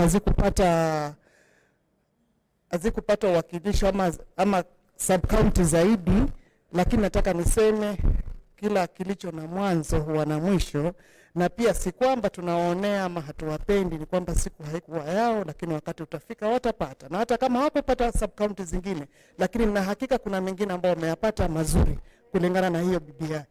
Ukiangalia vizuri utakuta hapo ndani kuna mambo mazuri mengi, na mabaya hayakoseki kwa sababu ni mwanadamu aliyetengeneza, lakini naamini tulivyoanza kwa mwendo huu, hatua tumeanza, safari tumeanza, na hakika una mwisho mwema. Asante. Senator Lenturi, Franklin, Mithika. Thank you, Madam Speaker. Thank you, Madam Speaker, for this opportunity. I'll try to be as brief as I can. And Mr. Speaker, on behalf of the minority vote, let me say in democracy, Madam Speaker, is always that the majority will have their way, the minority will have their say. What I would want the country to learn from this vote is that, Madam Speaker, we are getting to an area whereby now the public is going to decide on whether to amend this constitution or not. The responsibility on passing it is on them. So I would ask them to not be divided, because looking at what has happened in this Senate, we may have unvalid ways of trying to express ourselves, but at the end of the day, when the vote is cast, we all come together and agree on the results. So, Madam Speaker, the only area that I feel I need to tell Kenyans, and even those who will be participating in an election, in this particular election, the most critical and important thing to remember is that always this country is not independent by the citizens, by the Wananchi themselves, but by the leaders. We have a responsibility to preach peace. We have a responsibility to tell people that the referendums will come and go, but the Kenyan people must always remain united. And Madam Speaker, whoever will be participating in whatever election, we must also be willing and ready to tell people that Kenyans must be willing to accept the results of any election. Otherwise, that is one of the major problems that breaks the country. Thank you, Madam Speaker. Thank you, Senator. Now, the names are increasing, so please stick to my 1.5 minutes discretion. Senator Inima Ketrut Musurube. Thank you, Honorable Speaker, for giving me this time to give my comment. I want to say that this is a very good process for us as Kenyans. Now that we've agreed as a Senate that we get to the referendum, we should forget the past and work together and ensure that we are talking to Kenyans, because the things that have been ailing us as a country have been addressed in the Constitution. And we have to know that a Constitution is a living thing. Even after 10 years, maybe amendments will also be done to a Constitution. And a Constitution is supposed to serve people. And I'm sure the BBI is going to serve Kenyans. And we look back and say we did a good thing in passing the BBI. Thank you, Honorable Speaker, for giving me the opportunity. Thank you, Senator Milgo. Alice Chepkorir. Thank you, Madam Speaker. Let me also take this opportunity to actually congratulate the senators and actually tell all Kenyans that the senators today have sent a clear message that they are in support of the two principles, Uhuru Muigai Kenyatta, the president of this country, and the Right Honorable Raila Amolo Odinga in their vision of having a country that is living peacefully after every vote. I think we have had a challenge after every vote, and in this particular bill, this one shall go a long way to actually cure a number of issues. In addition to that one, more specifically, the amount of money that will go to the counties once this bill has passed will in this case improve the livelihoods of our people. And in this case, I think our people, the Kenyans right now, out there should be able to support this bill so that we have prosperity in this country. Thank you, Madam Speaker. Thank you, Senator Kimani Wamatangi.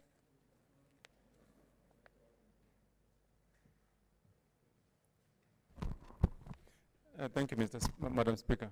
I also rise to first congratulate all members of the Senate who have made contributions to this bill, Madam Speaker.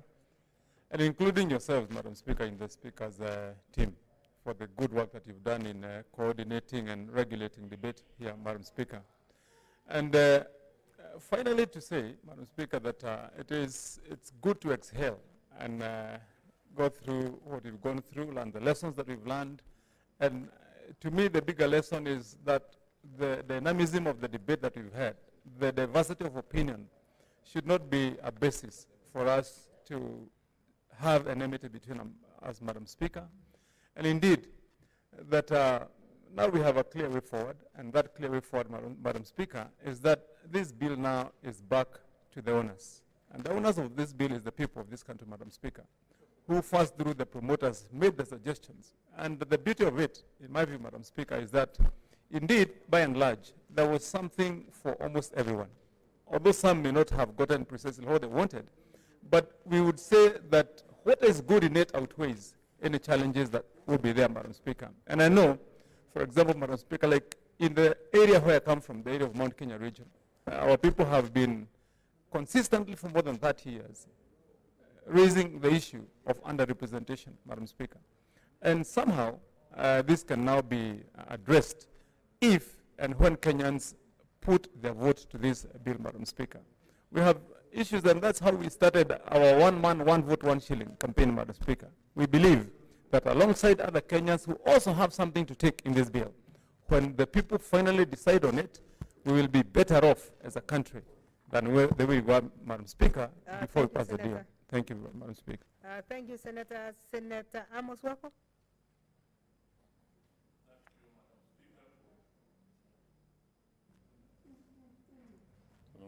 Thank you, Madam Speaker, for giving me this opportunity. As a person who was the chairman of the Constitutional Committee of BBI, it's really my great pleasure that at long last Parliament has passed this bill overwhelmingly. Madam Speaker, there are 74 clauses in this bill, and therefore it will be difficult for one person to agree with all the 74 clauses. But what's important is that one agrees with the overall thrust of the clauses, of the amendments, and so on. And I think we all agree that if these amendments will carry the country forward, Madam Speaker. As we go to the referendum, I would ask the people also to look at those clauses in the bill where not much attention has been given.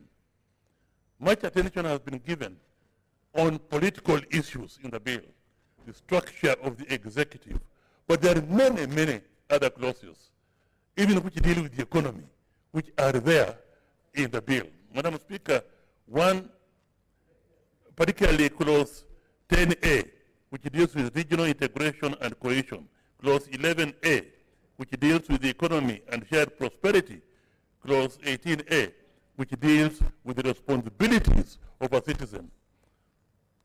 If this bill is enacted and endorsed by the people, I'm quite confident that it will carry and give this country the opportunity to restructure the politics, be more focused, and deal not so much to be too politicized that we forget the real issues, which are issues of economy. Madam Speaker, if that environment is created, then it will be possible to deal with the many problems that this country is facing right now in the economic field. Therefore, it deals with governance issues which provide the enabling environment to be able to deal with the very heavy economic issues that this country is challenging. So, Madam Speaker, I recommend the people to endorse this bill overwhelmingly the way the Parliament has endorsed it overwhelmingly. Thank you. Thank you. Senator Muranga. And please make sure it is 2 minutes like everybody else. Yes, Madam Speaker, when this process started, there were areas I was very happy with it, and I'm on record of having supported those areas.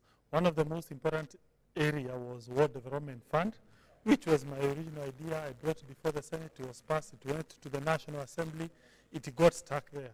So to the extent that it was speculated into BBI, for me, I was happy, Madam Speaker. I only became a little bit cagey when I saw 3 issues. Number 1, when I saw a report detailing the cost of BBI once it is passed.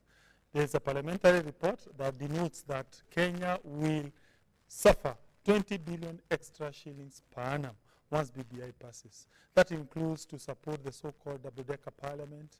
That includes other institutions which are being created. Number 2, I thought maybe this process would amend some of the problematic areas I found in it. Most importantly, the enhancement of presidential powers vis-a-vis judiciary, Madam Speaker. I am a victim of the so-called an overbearing executive. When I was a student leader at the University of Nairobi as the vice chair of SONU, I was suspended because of an executive that was so overbearing. So when you then provide in this bill, in BBI, a situation where the president has the unilateral power to appoint people in salaries commission, the president seems now to have a judicial service commission can just dismiss or penalize a judge. I have a problem with that. Again, Madam Speaker, there is a clause that is proposing to delete representation of teachers in salaries commission. Madam Speaker, I strongly believe teachers are so important in molding the children of this country. Without them, we could not become lawyers, doctors, professors. When you now kick them out of salaries commission, Madam Speaker, you negate the entire teaching fraternity. I'll be urging teachers, secondary school teachers, primary school teachers, to look at that clause, how it is going to affect their bargaining power, their negotiations power, particularly taking into account we have ratified international treaties that support labor.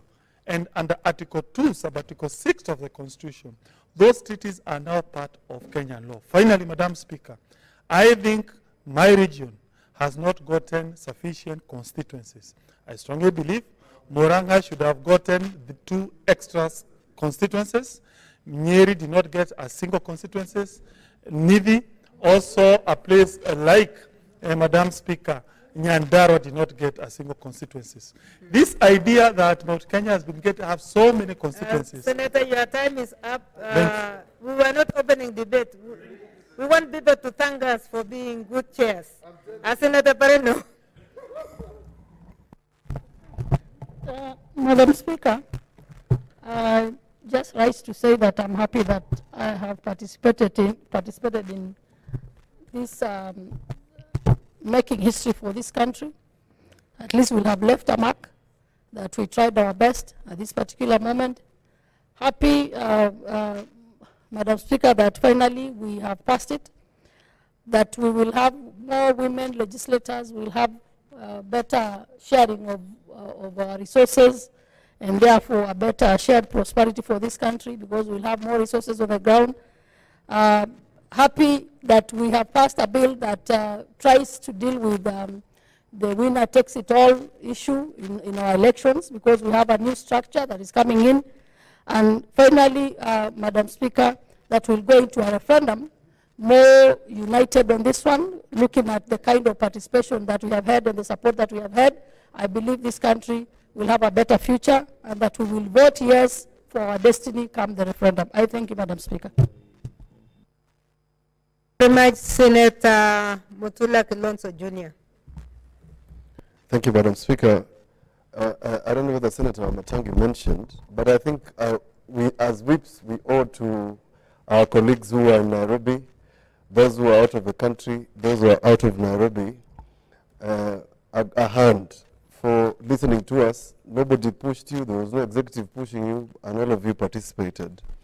We have a record of 65 senators who participated in the vote, 76%, and Majority Leader, I think you should thank the senators because we have not only surpassed the record set by the National Assembly, we have also had a better debate than them, irrespective of the disagreements on the floor.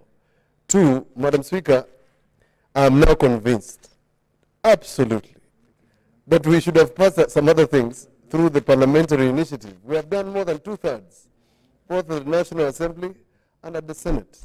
I hope at some point, maybe the Senate and the other National Assembly can find a way of using the parliamentary initiative to pass some of the minimum amendments that we can pass without necessarily going to a popular initiative or a referendum.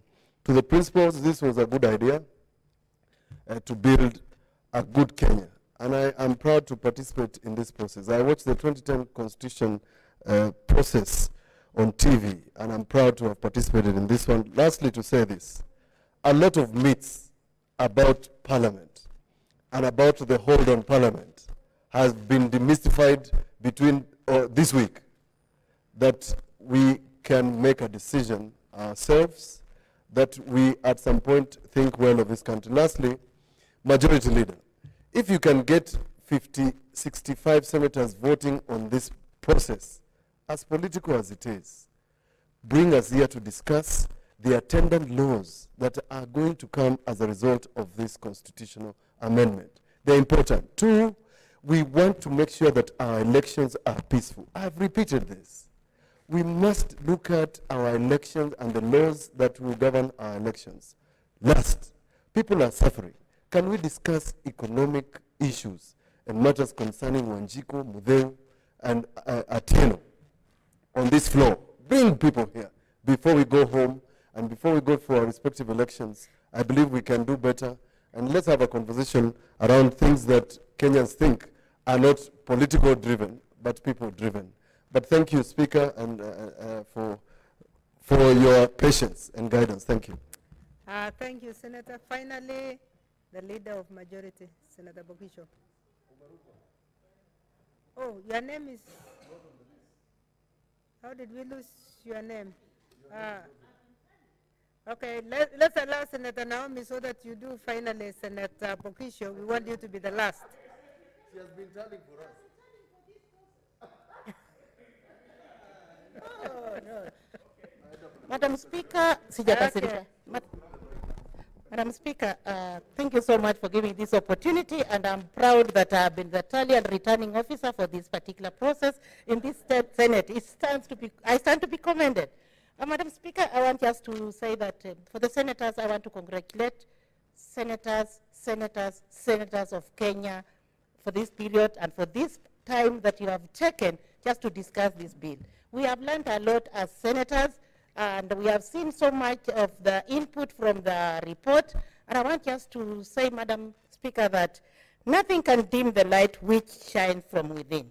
This constitution has been discussed here, and it is light within. Nothing will stop us from seeing the light that is within us. And I want to say that for Malava, Kabras, Kakamega County, which is one of the constituencies that is going to be added, one more constituency, I am so happy that we are going to get the real money and the real devolution working from within. And I want just to thank this document, the people who actually started this document, who came up with a handshake that has done the repeal of everything that we have seen that has been discussed. And I want just to congratulate the people who came up again with this particular document, that we have had the digest that is in it, we have had the fruit that is in it, and as we go out there for referendum, I know we are ready, we are prepared as people, we are prepared as individuals, and we are prepared as representatives of people. I'm glad that the women of Kenya are benefiting from this and benefiting within. So we ought to respect to our leaders who have actually spearheaded this process through this House. Our work has been done. Our work has been accomplished. Now it's upon the people of Kenya to conclude everything and the good work that our leaders or two principals started. Thank you, Madam Speaker. Thank you, Senator Bokisho. Samuel Losuron.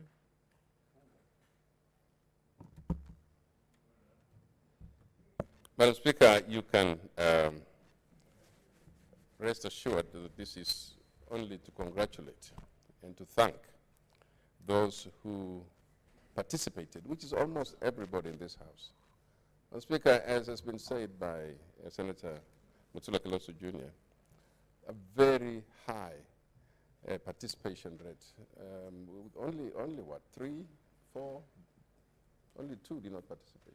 So you can imagine, I must thank everyone, all the members, even those who did not support the motion. I know that down in their hearts they know that it's a very good bill. They definitely have voted with us, even though they voted no. Those who voted yes, you can already say the majority have their way and let the minority also have their say, which is very good principle for this House.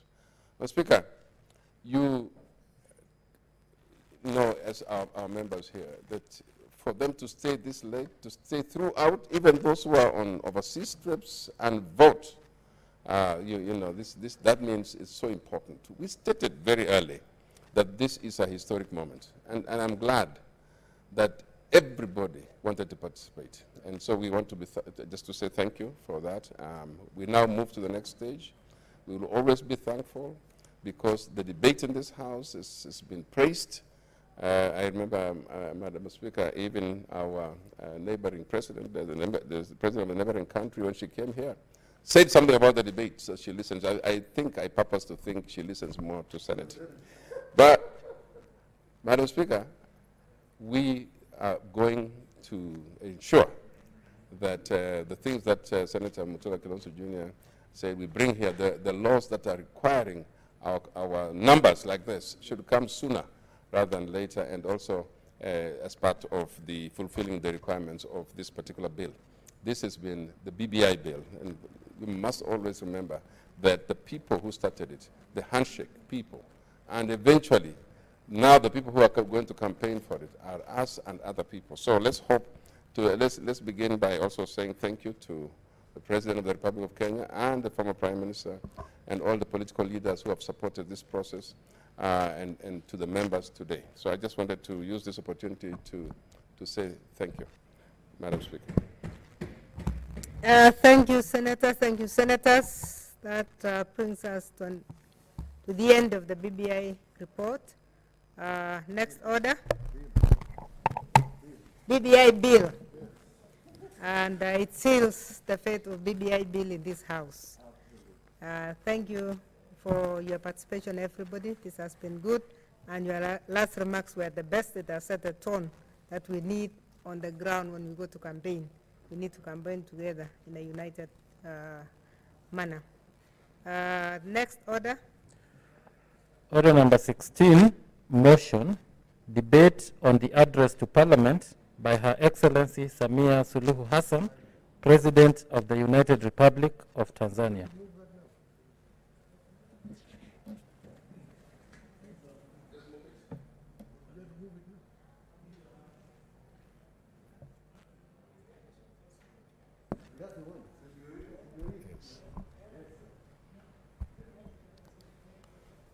Madam Speaker,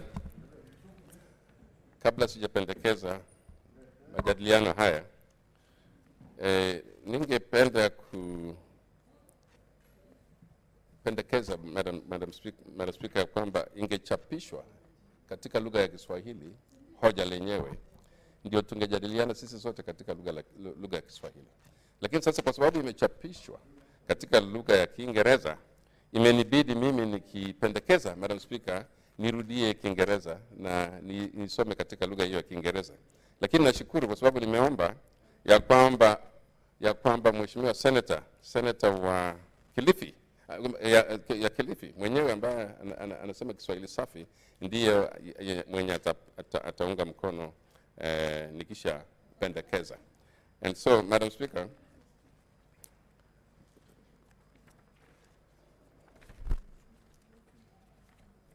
Madam Speaker, I beg to move that pursuant to Standing Order 24-6, the thanks of the Senate be recorded. There is a point of order from Senator Wetangula.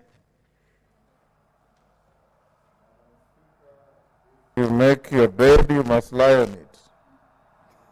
The majority leader stood when you called the order, and he stepped forward in compliance, started speaking in Kiswahili. And under our standing orders, he must speak in Kiswahili to the end. He cannot make excuses in Kiswahili and then suddenly switch to English, Madam Speaker. That is offensive to our standing orders. And we will only be able to perfect our Swahili speaking in this house by practice. In fact, me, I'm waiting to speak to this motion in Kiswahili. Senator Pokisho, there is another point of order, but you really brought yourself to this one. Yeah, Senator Pareno, there is a point of order from Senator Pareno. Maybe she's translating it.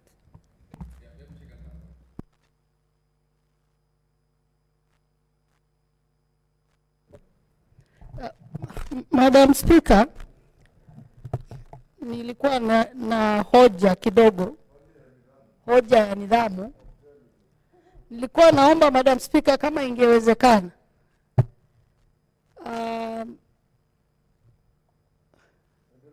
kwa mkubwa wa walio wengi, I don't know whether you call majority, kiongozi wa walio wengi, Mheshimiwa Pogisho, kama ingewezekana angeendelea ama angeanzisha kwa lugha ya Kiswahili na mswada huu ufanye kwa lugha ya Kiswahili kwa heshima ya mama yetu mtukufu Rais wa Tanzania, Mama Suluhu Hassan.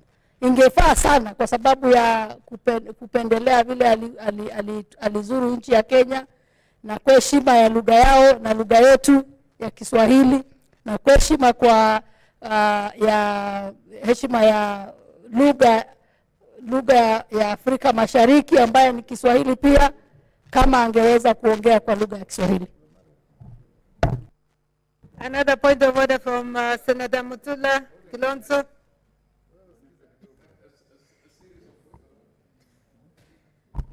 Ningemwomba Speaker, ningemwomba kiongozi walio wengi atusikize na kwa makini. Jambo hili si jambo la kupuuzilia, na ningemwomba kiongozi walio wengi, kama ingewezekana Speaker, mjadala huu ungetafsiriwa katika kichapisho chetu kwa order paper na Kiswahili, kwa lugha ya Kiswahili. Alafu mwenzetu kiongozi walio wengi pamoja na yule ambaye atamuunga mkono aendeleshe mswada huu kwa lugha ya Kiswahili, kwa sababu kama vile tulivyomsikiza Rais Suluhu alisema kwamba lugha yetu anaifurahia kwa sababu ina ucheshi. Kwa hivyo ni wakati wetu na ni jukumu letu tuzungumze ama tujadiliane mswada huu, kwa sababu hata nakala ambayo mimi nimepatiwa na ambayo ninayo hapa sasa imeandikwa na lugha ya Kiswahili.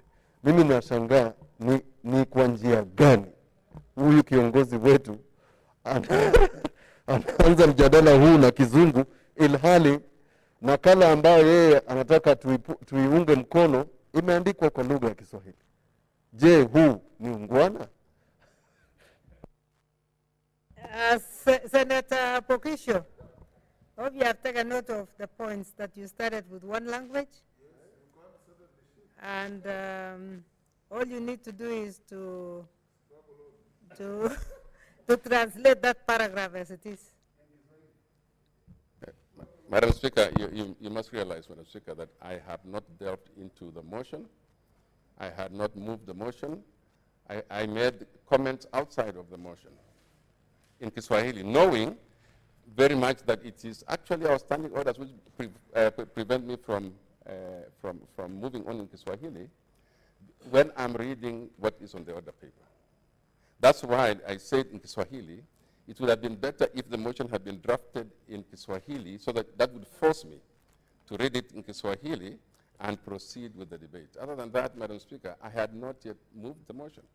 So those first comments were just comments in another language, but the motion as written, Madam Speaker, the motion as written. Thank you, I agree. I have no... you had not started, so you can move.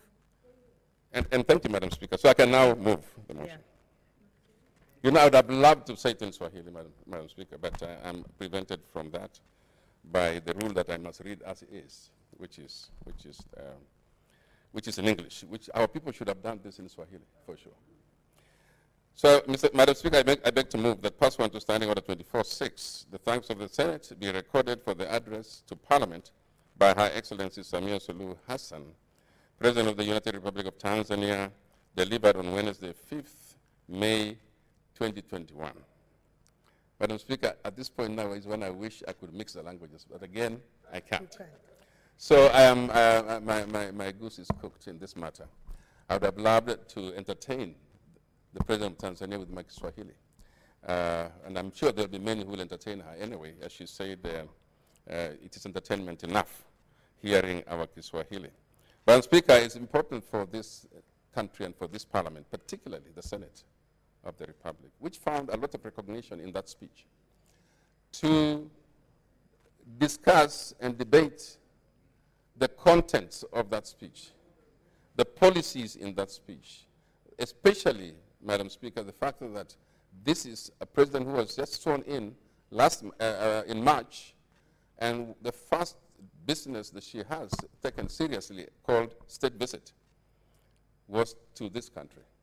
And she has said it very clearly, that Kenya is related to Tanzania in three areas that she mentioned. She mentioned in our neighborhood, in our languages, in our communities.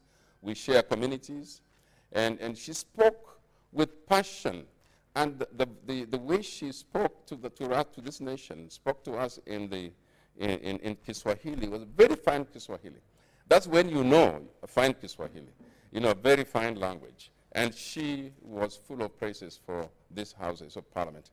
And so I wanted to just use this opportunity to therefore thank Her Excellency for such a motion, such a speech that she gave, which was so endearing. I'm telling you, Madam Speaker, that if you sat in that chamber, you would not fall asleep or be distracted. You paid attention to her because she was very colorful in her language. But the most important thing in that is that there were a lot of policies, a lot of good things that came with that visit and with the speech. The speech that she made was full of very concrete areas of development.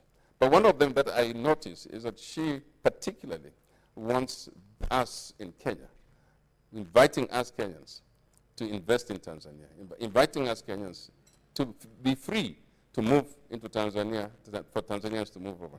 Something which had been affected by the leadership that was there before her. And that time, Madam Speaker, she has restored, in my view, the good relationship that existed among our people. Our people still live on both sides, and they move back and forth. She gave the example of our wildlife, which moves back and forth. So there is more to our relations with Tanzania than we think. And we know, but it had been affected by politics, and now she has tried her best to remove that barrier and allow people to move freely. Well, Speaker, if you look at the way that we relate, she mentioned three things that she said in our relations personally, and then also she mentioned something about our geography. And she's in the geography, she's very clear that we share a common border, a very long one, and we share both on land and the seafront. So we have a reason to share together. She mentioned some major projects in her speech. The one that caught my attention, Madam Speaker, is the natural gas pipeline that is being proposed to move from Dar es Salaam into Mombasa. We share these resources because it's easier to move that gas pipeline from Dar es Salaam into Mombasa and back and forth. She's mentioned a number of roads that we are doing together as the two countries. And I'm glad that during her time of state visit, she liked what she saw in Kenya, and she made praises about the development, the strides in development that Kenyans have made, or the Kenya government has made. Madam Speaker, being a new person on the block, and she described herself that way, she had to come and introduce herself to the neighbors, which in a sense is what you do when you are new, and your neighbors, the presidents there have been there for a while. And so she has done a good thing, which means you seek advice from your neighbors, but you also have something to offer, fresh ideas to offer to your neighbors, and especially for the enforcement and the strengthening of the East African community, which she mentioned also as one of our relations, that we are related historically. And in history, we were the first to form the precursor to the East African community. That is Tanzania and Kenya. Before then, even we were joined into East Africa, which Uganda came in, and then now the East African community. Madam Speaker, there is a lot to gain from good relations. Peace is one of the things that we gain from good relations. The freedoms that we get by being able to access our borders, we are able to defeat small things and like diseases, hunger, and things, because now, if you have a better facility in Tanzania, and you are near there, you can benefit from that facility. If there is food in Tanzania, which is not in Kenya, it's easy for us then to meet our needs. If there is more in Kenya, that movement, which allows our people to have these freedoms. Education is the other way. There are many Tanzanians who would like to come and study in Kenyan schools. There are many Kenyans who would like to do the university education, things like that, and even high school education in some of the schools. The other way that we benefit from each other, and which she definitely made very clear to all of us, was in tourism. And if that issue of tourism, Madam Speaker, is taken seriously, we benefit. She made it very clear to me that we have been hurting each other in tourism by saying, oh, Kenyan trucks cannot go, Kenyan tour vans cannot go into Tanzania, or vice versa. And yet there is enough that the tourists can benefit by just visiting both countries and making it a joint program. This is, Madam Speaker, these are some of the things that I was able, Madam Speaker, to glean from the speech, that wonderful speech. And Madam Speaker, I know that a lot of colleagues want to speak onto this. I just want to say that we, members of Parliament, have been given a challenge by the President of Tanzania that we better legislate in such a way as to strengthen the East African community. We must legislate in such a way as to give our people basic needs, that our people don't have to struggle too much, Madam Speaker, in order to get medicine. We should legislate, Madam Speaker, to free our people into thinking business-wise. We must help our people to think business-wise, to think joint ventures, to think going to farm in Tanzania, which she declared has so much land, and things like that, and also mining. So, Madam Speaker, if I were to dwell on the speech for too long, I would probably deprive others of the opportunities to comment. And I'd like to use this forum to pass congratulations to the President of the United Republic of Tanzania for the speech she made, which I have mentioned just a little part of it, that she definitely has a bright future, that she is up to the task, and we wish her well. Madam Speaker, I beg to move and ask the Senator of Kilifi to second. Thank you. Thank you, Senator Matsayo.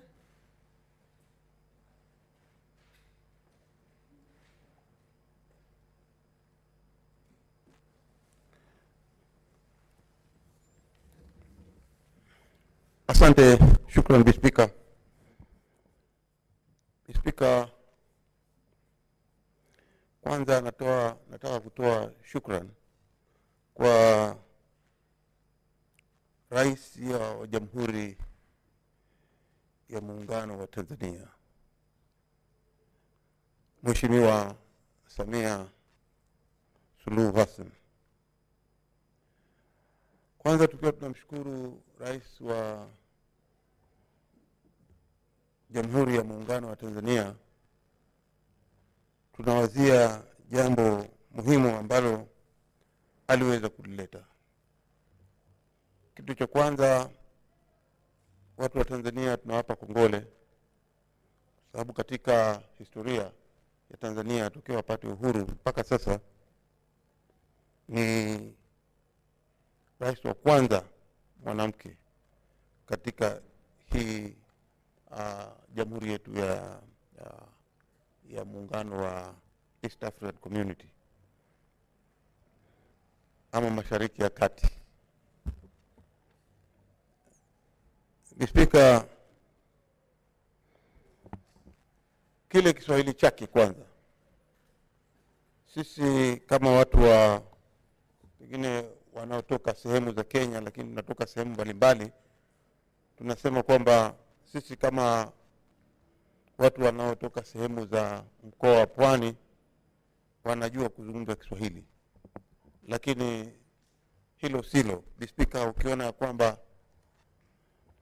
Rais wa Muungano wa Jamhuri ya Tanzania aliweza kuongea Kiswahili safi ambacho hata mimi nilikisikiliza nikasema hata sisi kama tunatoka maeneo ya Pwani ya Mombasa ama Kilifi ama Malindi hatuongei Kiswahili kama hicho. Kiswahili chao kilikuwa Kiswahili safi kabisa. Spika, tunaelewa ya kwamba mipaka yetu sisi na Tanzania imekuwa pamoja kwa miaka na miaka na itaendelea kuwa hivyo. Hatujui, lakini tunaambiwa katika lugha ya dini kwamba maisha na maisha tutaendelea kuwa majirani.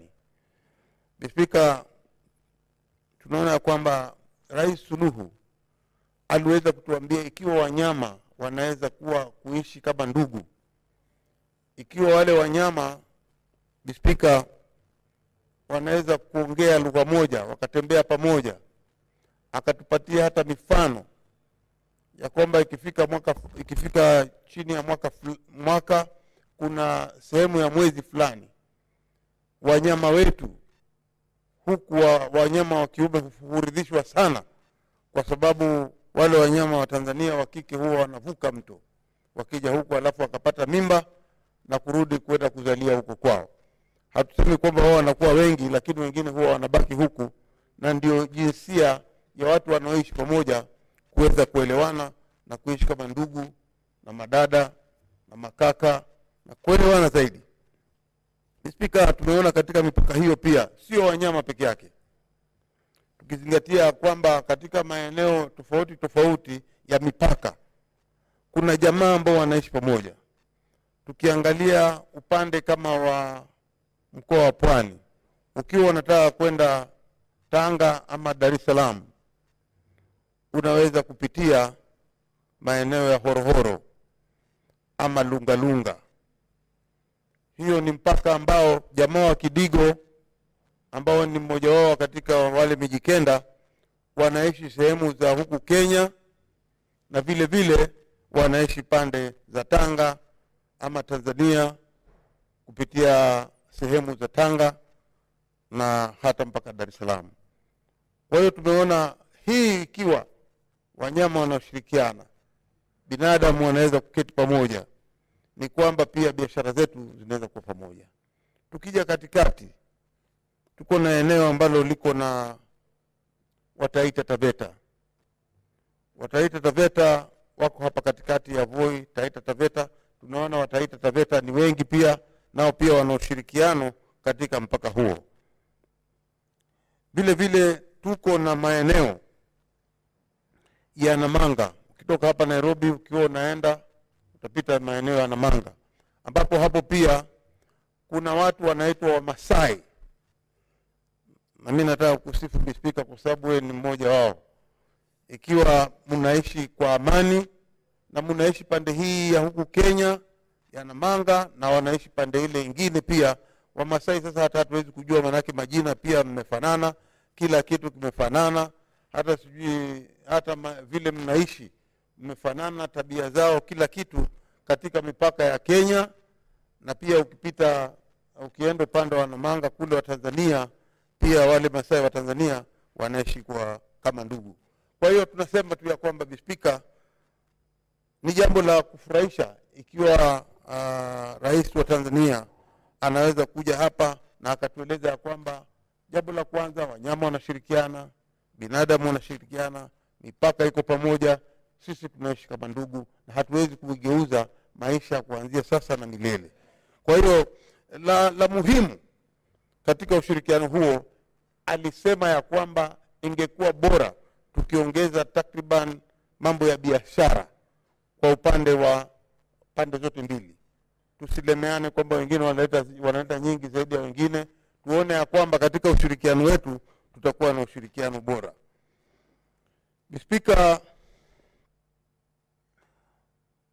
Speaker, zaidi sana tuliona katika ile hotuba yake aliyotupatia, alisifu sana bunge la Senate, akasifu sana pia bunge la kitaifa, akisema kwamba ni jambo bora aliloliona, ya kwamba tunajaribu sasa, tumeanza, ni mwanzo tu, ya kwamba tumeanza kuongea Kiswahili na Kiswahili chetu huwa cha kufurahisha sana. Najua ni kama vile alipokuwa akisema kiongozi walio wengi, ya kwamba amejaribu kuongea lakini katikati akageuza maji, akasema sasa ni kama maji yamezidi unga. Akasema kwamba angependelea kuongea Kizungu, lakini hiyo ni mojawapo ya tafakari zetu ambazo tunasema kiongozi walio wengi amejaribu sana. Mimi ni mara yangu ya kwanza kumsikia akiongea Kiswahili na nimeona Kiswahili chake ni kizuri, lakini ni vile kwamba alikuwa pengine ana hofu ya kwamba anaweza kukosea hapo mbeleni. Lakini na matumaini makubwa ya kwamba kwa vile sasa tuko na ile hotuba yake katika lugha ya Kiswahili, wale wenzetu maseneti watakaopata nafasi ya kuweza kuja kuongea juu ya hii hotuba wataweza kuongea na lugha ya Kiswahili. Speaker, pia pengine ningependa kuongeza zaidi ya kwamba isiwe tu mwisho, na kwamba hizi sheria zetu za hapa ndani ya bunge la Seneti, ikiwa tunaweza kuruhusu mtu aanze Kiswahili ama mtu aanze na Kizungu, lakini aweze pia, akiwa hawezi kutafsiri lile neno kwa hali ya Kizungu ama Kiswahili, awe anaweza kulisema kwa lugha yoyote na iwe itakubalika, ama itakuwa sentesi ambayo itakuwa anaweza kuikata katikati, akisema habari ya asubuhi, akiwa hawezi kujua anaweza kusema pia good morning, ambapo pia itakuwa mojawapo ya ile kujiweza kujikuwa na uzoefu, na kwamba hawezi kukosolewa kwamba amesema makosa, ikizidi kwamba kuna ule uoga ya kwamba nikiongea hivi naweza ongea makosa, kwa hiyo afadhali mimi niongee Kizungu. Lakini tukiwa tutarekebisha hizi taratibu zetu hapa ndani ya bunge, inaweza kuwa vizuri zaidi, kwa sababu itapeana nafasi kwa seneta yoyote ambaye ana uwezo wa kuweza kuongea, na hatimaye akiona kwamba sentesi hawezi kuimaliza kwa lugha ya Kizungu, anaweza kuweka Kiswahili, ama akianza na Kiswahili vile vile kama lile bunge lao la Tanzania. Wale wa bunge la Tanzania wanaruhusiwa, mtu anaweza kuanza Kiswahili akaingiza maneno ya Kizungu, lakini hatimaye ikakubaliwa. Nafikiria tukiweza kurekebisha hizi taratibu zetu itakuwa sawa. Speaker, mwisho kumsifu Rais wa Jamhuri ya Muungano wa Tanzania, aligusa jambo la janga hili la COVID-19. Alisema ya kwamba sisi kama majirani, sisi kama tunaoishi pamoja, sisi kama tunafanya biashara pamoja, ni watu tunashirikiana kwa mambo mengi. Speaker, lakini akasema ya kwamba ikiwa ushirikiano huo utaendelea, hili janga pia ni vizuri ikiwa tutaweza kulipiga vita pamoja. Tumeona kwamba Kenya imeendelea mbele zaidi kupiga vita hili janga la corona, lakini kwa upande wa Tanzania kidogo walikuwa wameenda polepole. Sasa jukumu letu sisi ni kuitia maanani ile hotuba ya rais ya kwamba wamekubaliana wao kuanza ama wameanzisha. Hata nilifurahi sana nilipoona ya kwamba walikuwa wote waliokuja katika ziara hii, na hata wakati wakiingia ndani ya bunge kutoa zile kusikiza hotuba ya rais, walikuwa wote wamevaa mabarakoa. Hiyo ni dalili ya kuonyesha kwamba hao pia wako na juhudi sasa, wanaanza kuwa na mwelekeo wa kwamba hili janga litaweza kutumaliza sote. Kwa sababu watu wanaposikizana, Speaker, watu wanaofanya pamoja biashara, watu wanaolala katika hoteli moja, watu wanaokula katika chumba cha malaji pamoja, ikiwa hawatavaa mabarakoa, basi inaweza kuwa hatari, hata ikiwa kwa upande wa Kenya ama ni upande wa Tanzania. Lakini nashukuru Mwenyezi Mungu kwa sababu sisi tulilitilia maanani hapo awali, na tukasema ya kwamba ni jambo ambalo tutapigana na corona, mpaka tuone ya kwamba tumeishinda, ama vile wanavyosema ule mzunguko tumeonyorosha. Kwa hiyo Speaker, nataka tu nitie mkazo ya kwamba katika ile hotuba ya rais aliyosema hapo awali ilikuwa hotuba ya maana sana. Speaker, kwa kumalizia,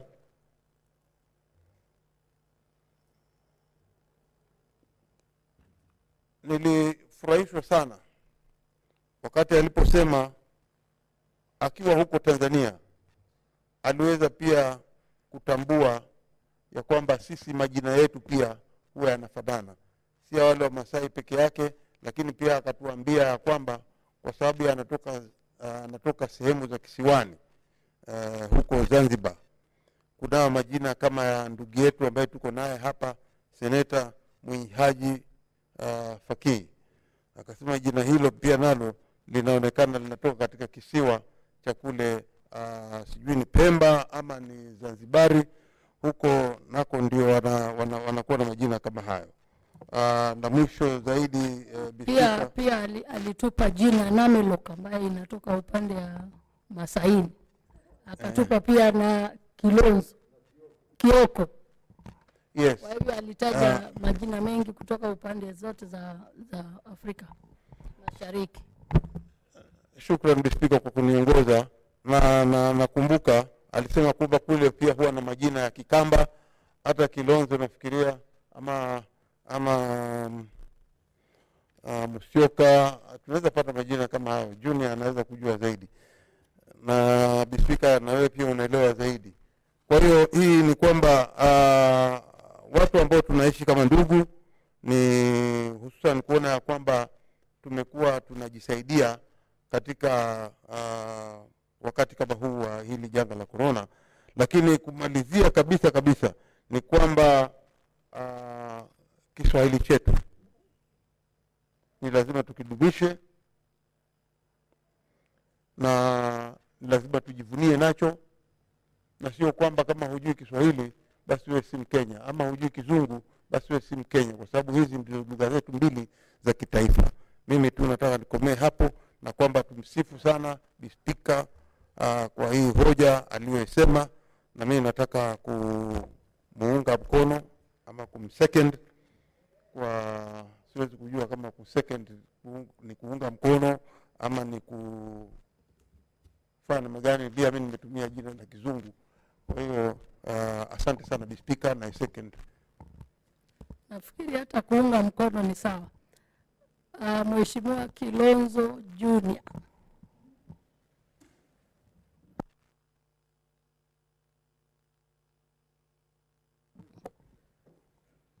Oh, sorry.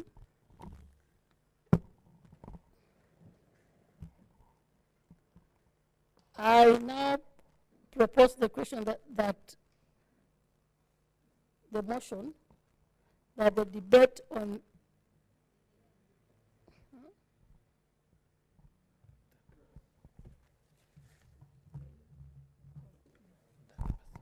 that pursuant to Standing Orders 24(6), the thanks of the Senate be recorded for the address to Parliament by Her Excellency Samia Suluhu Hassan, President of the United Republic of Tanzania, delivered on Wednesday, 5th May 2021.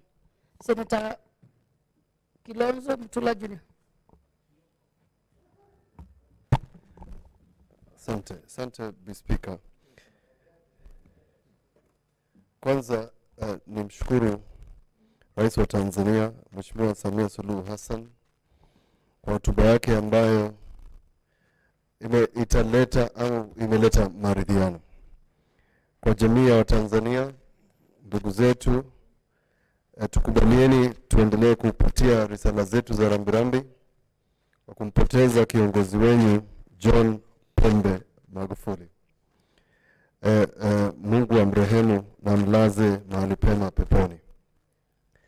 Speaker, jambo ambalo Rais wa Tanzania lilifanya au hotuba ambayo alitoa imekwamua mambo ambayo yamewashinda wanaume.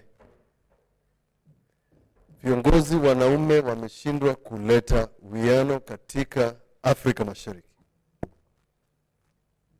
Imebidi mwanamke awaonyeshe viongozi wanaume njia, na jambo hili ni la muhimu.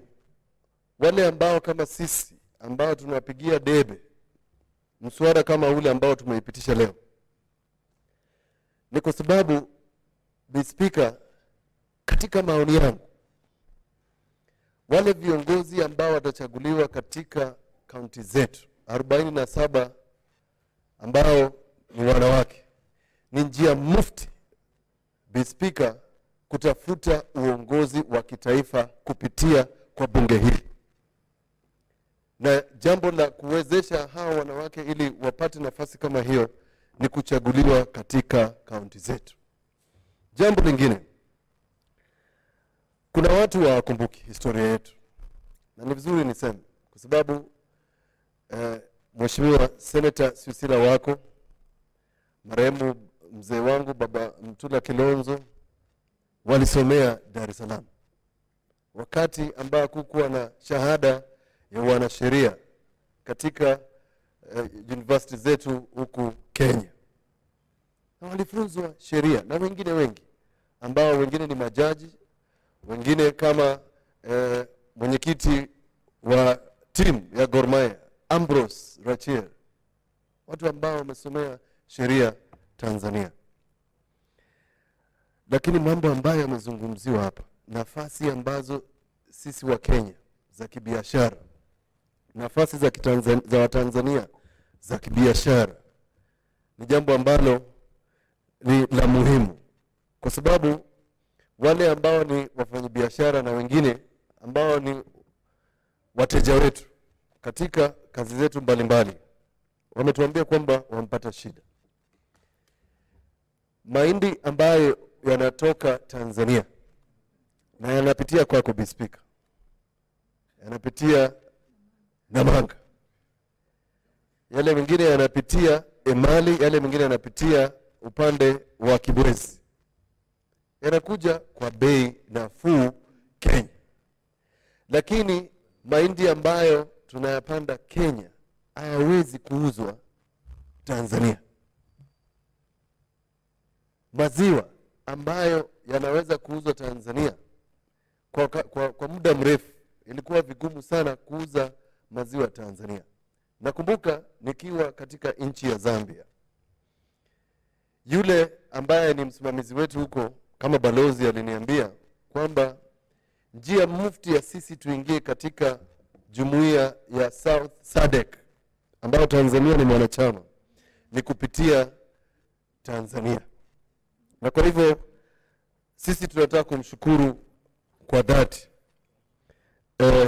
Rais wa Tanzania kwa mambo ambayo matamshi na kufungulia njia biashara ya Wakenya na biashara ya Watanzania, ili Wakenya na Watanzania tutafute njia na tutafute pia Waganda.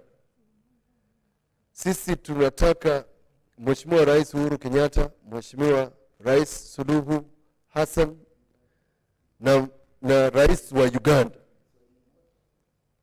Bwana Museveni wakutane na Kagame, wakutane ili tutafute njia ambayo tunaweza kufanya jumuiya hii idumishwe. Tunaweza kuwa na kampuni moja ya ndege kama vile tulikuwa na kampuni moja ya ndege. Tunaweza kuwa na kampuni ya reli, tunaweza kuwa na makampuni ya vitu vingi, hata mawasiliano kama ilivyokuwa kabla jumuiya hii kuvunjiliwa mbali mwaka wa 77. Ni kwa nini, Bi Speaker? Na ndio kwa sababu tunasema uongozi umelegea. Tungekuwa na mtu kama Suluhu kabla hatujafanya mkataba tuliofanya na Wachina wa reli ambayo inapitia kwako, tufanye mpango huu na Watanzania, ingekuwa virahisi. Deni hili ambalo sisi tuko nayo na hawa Wachina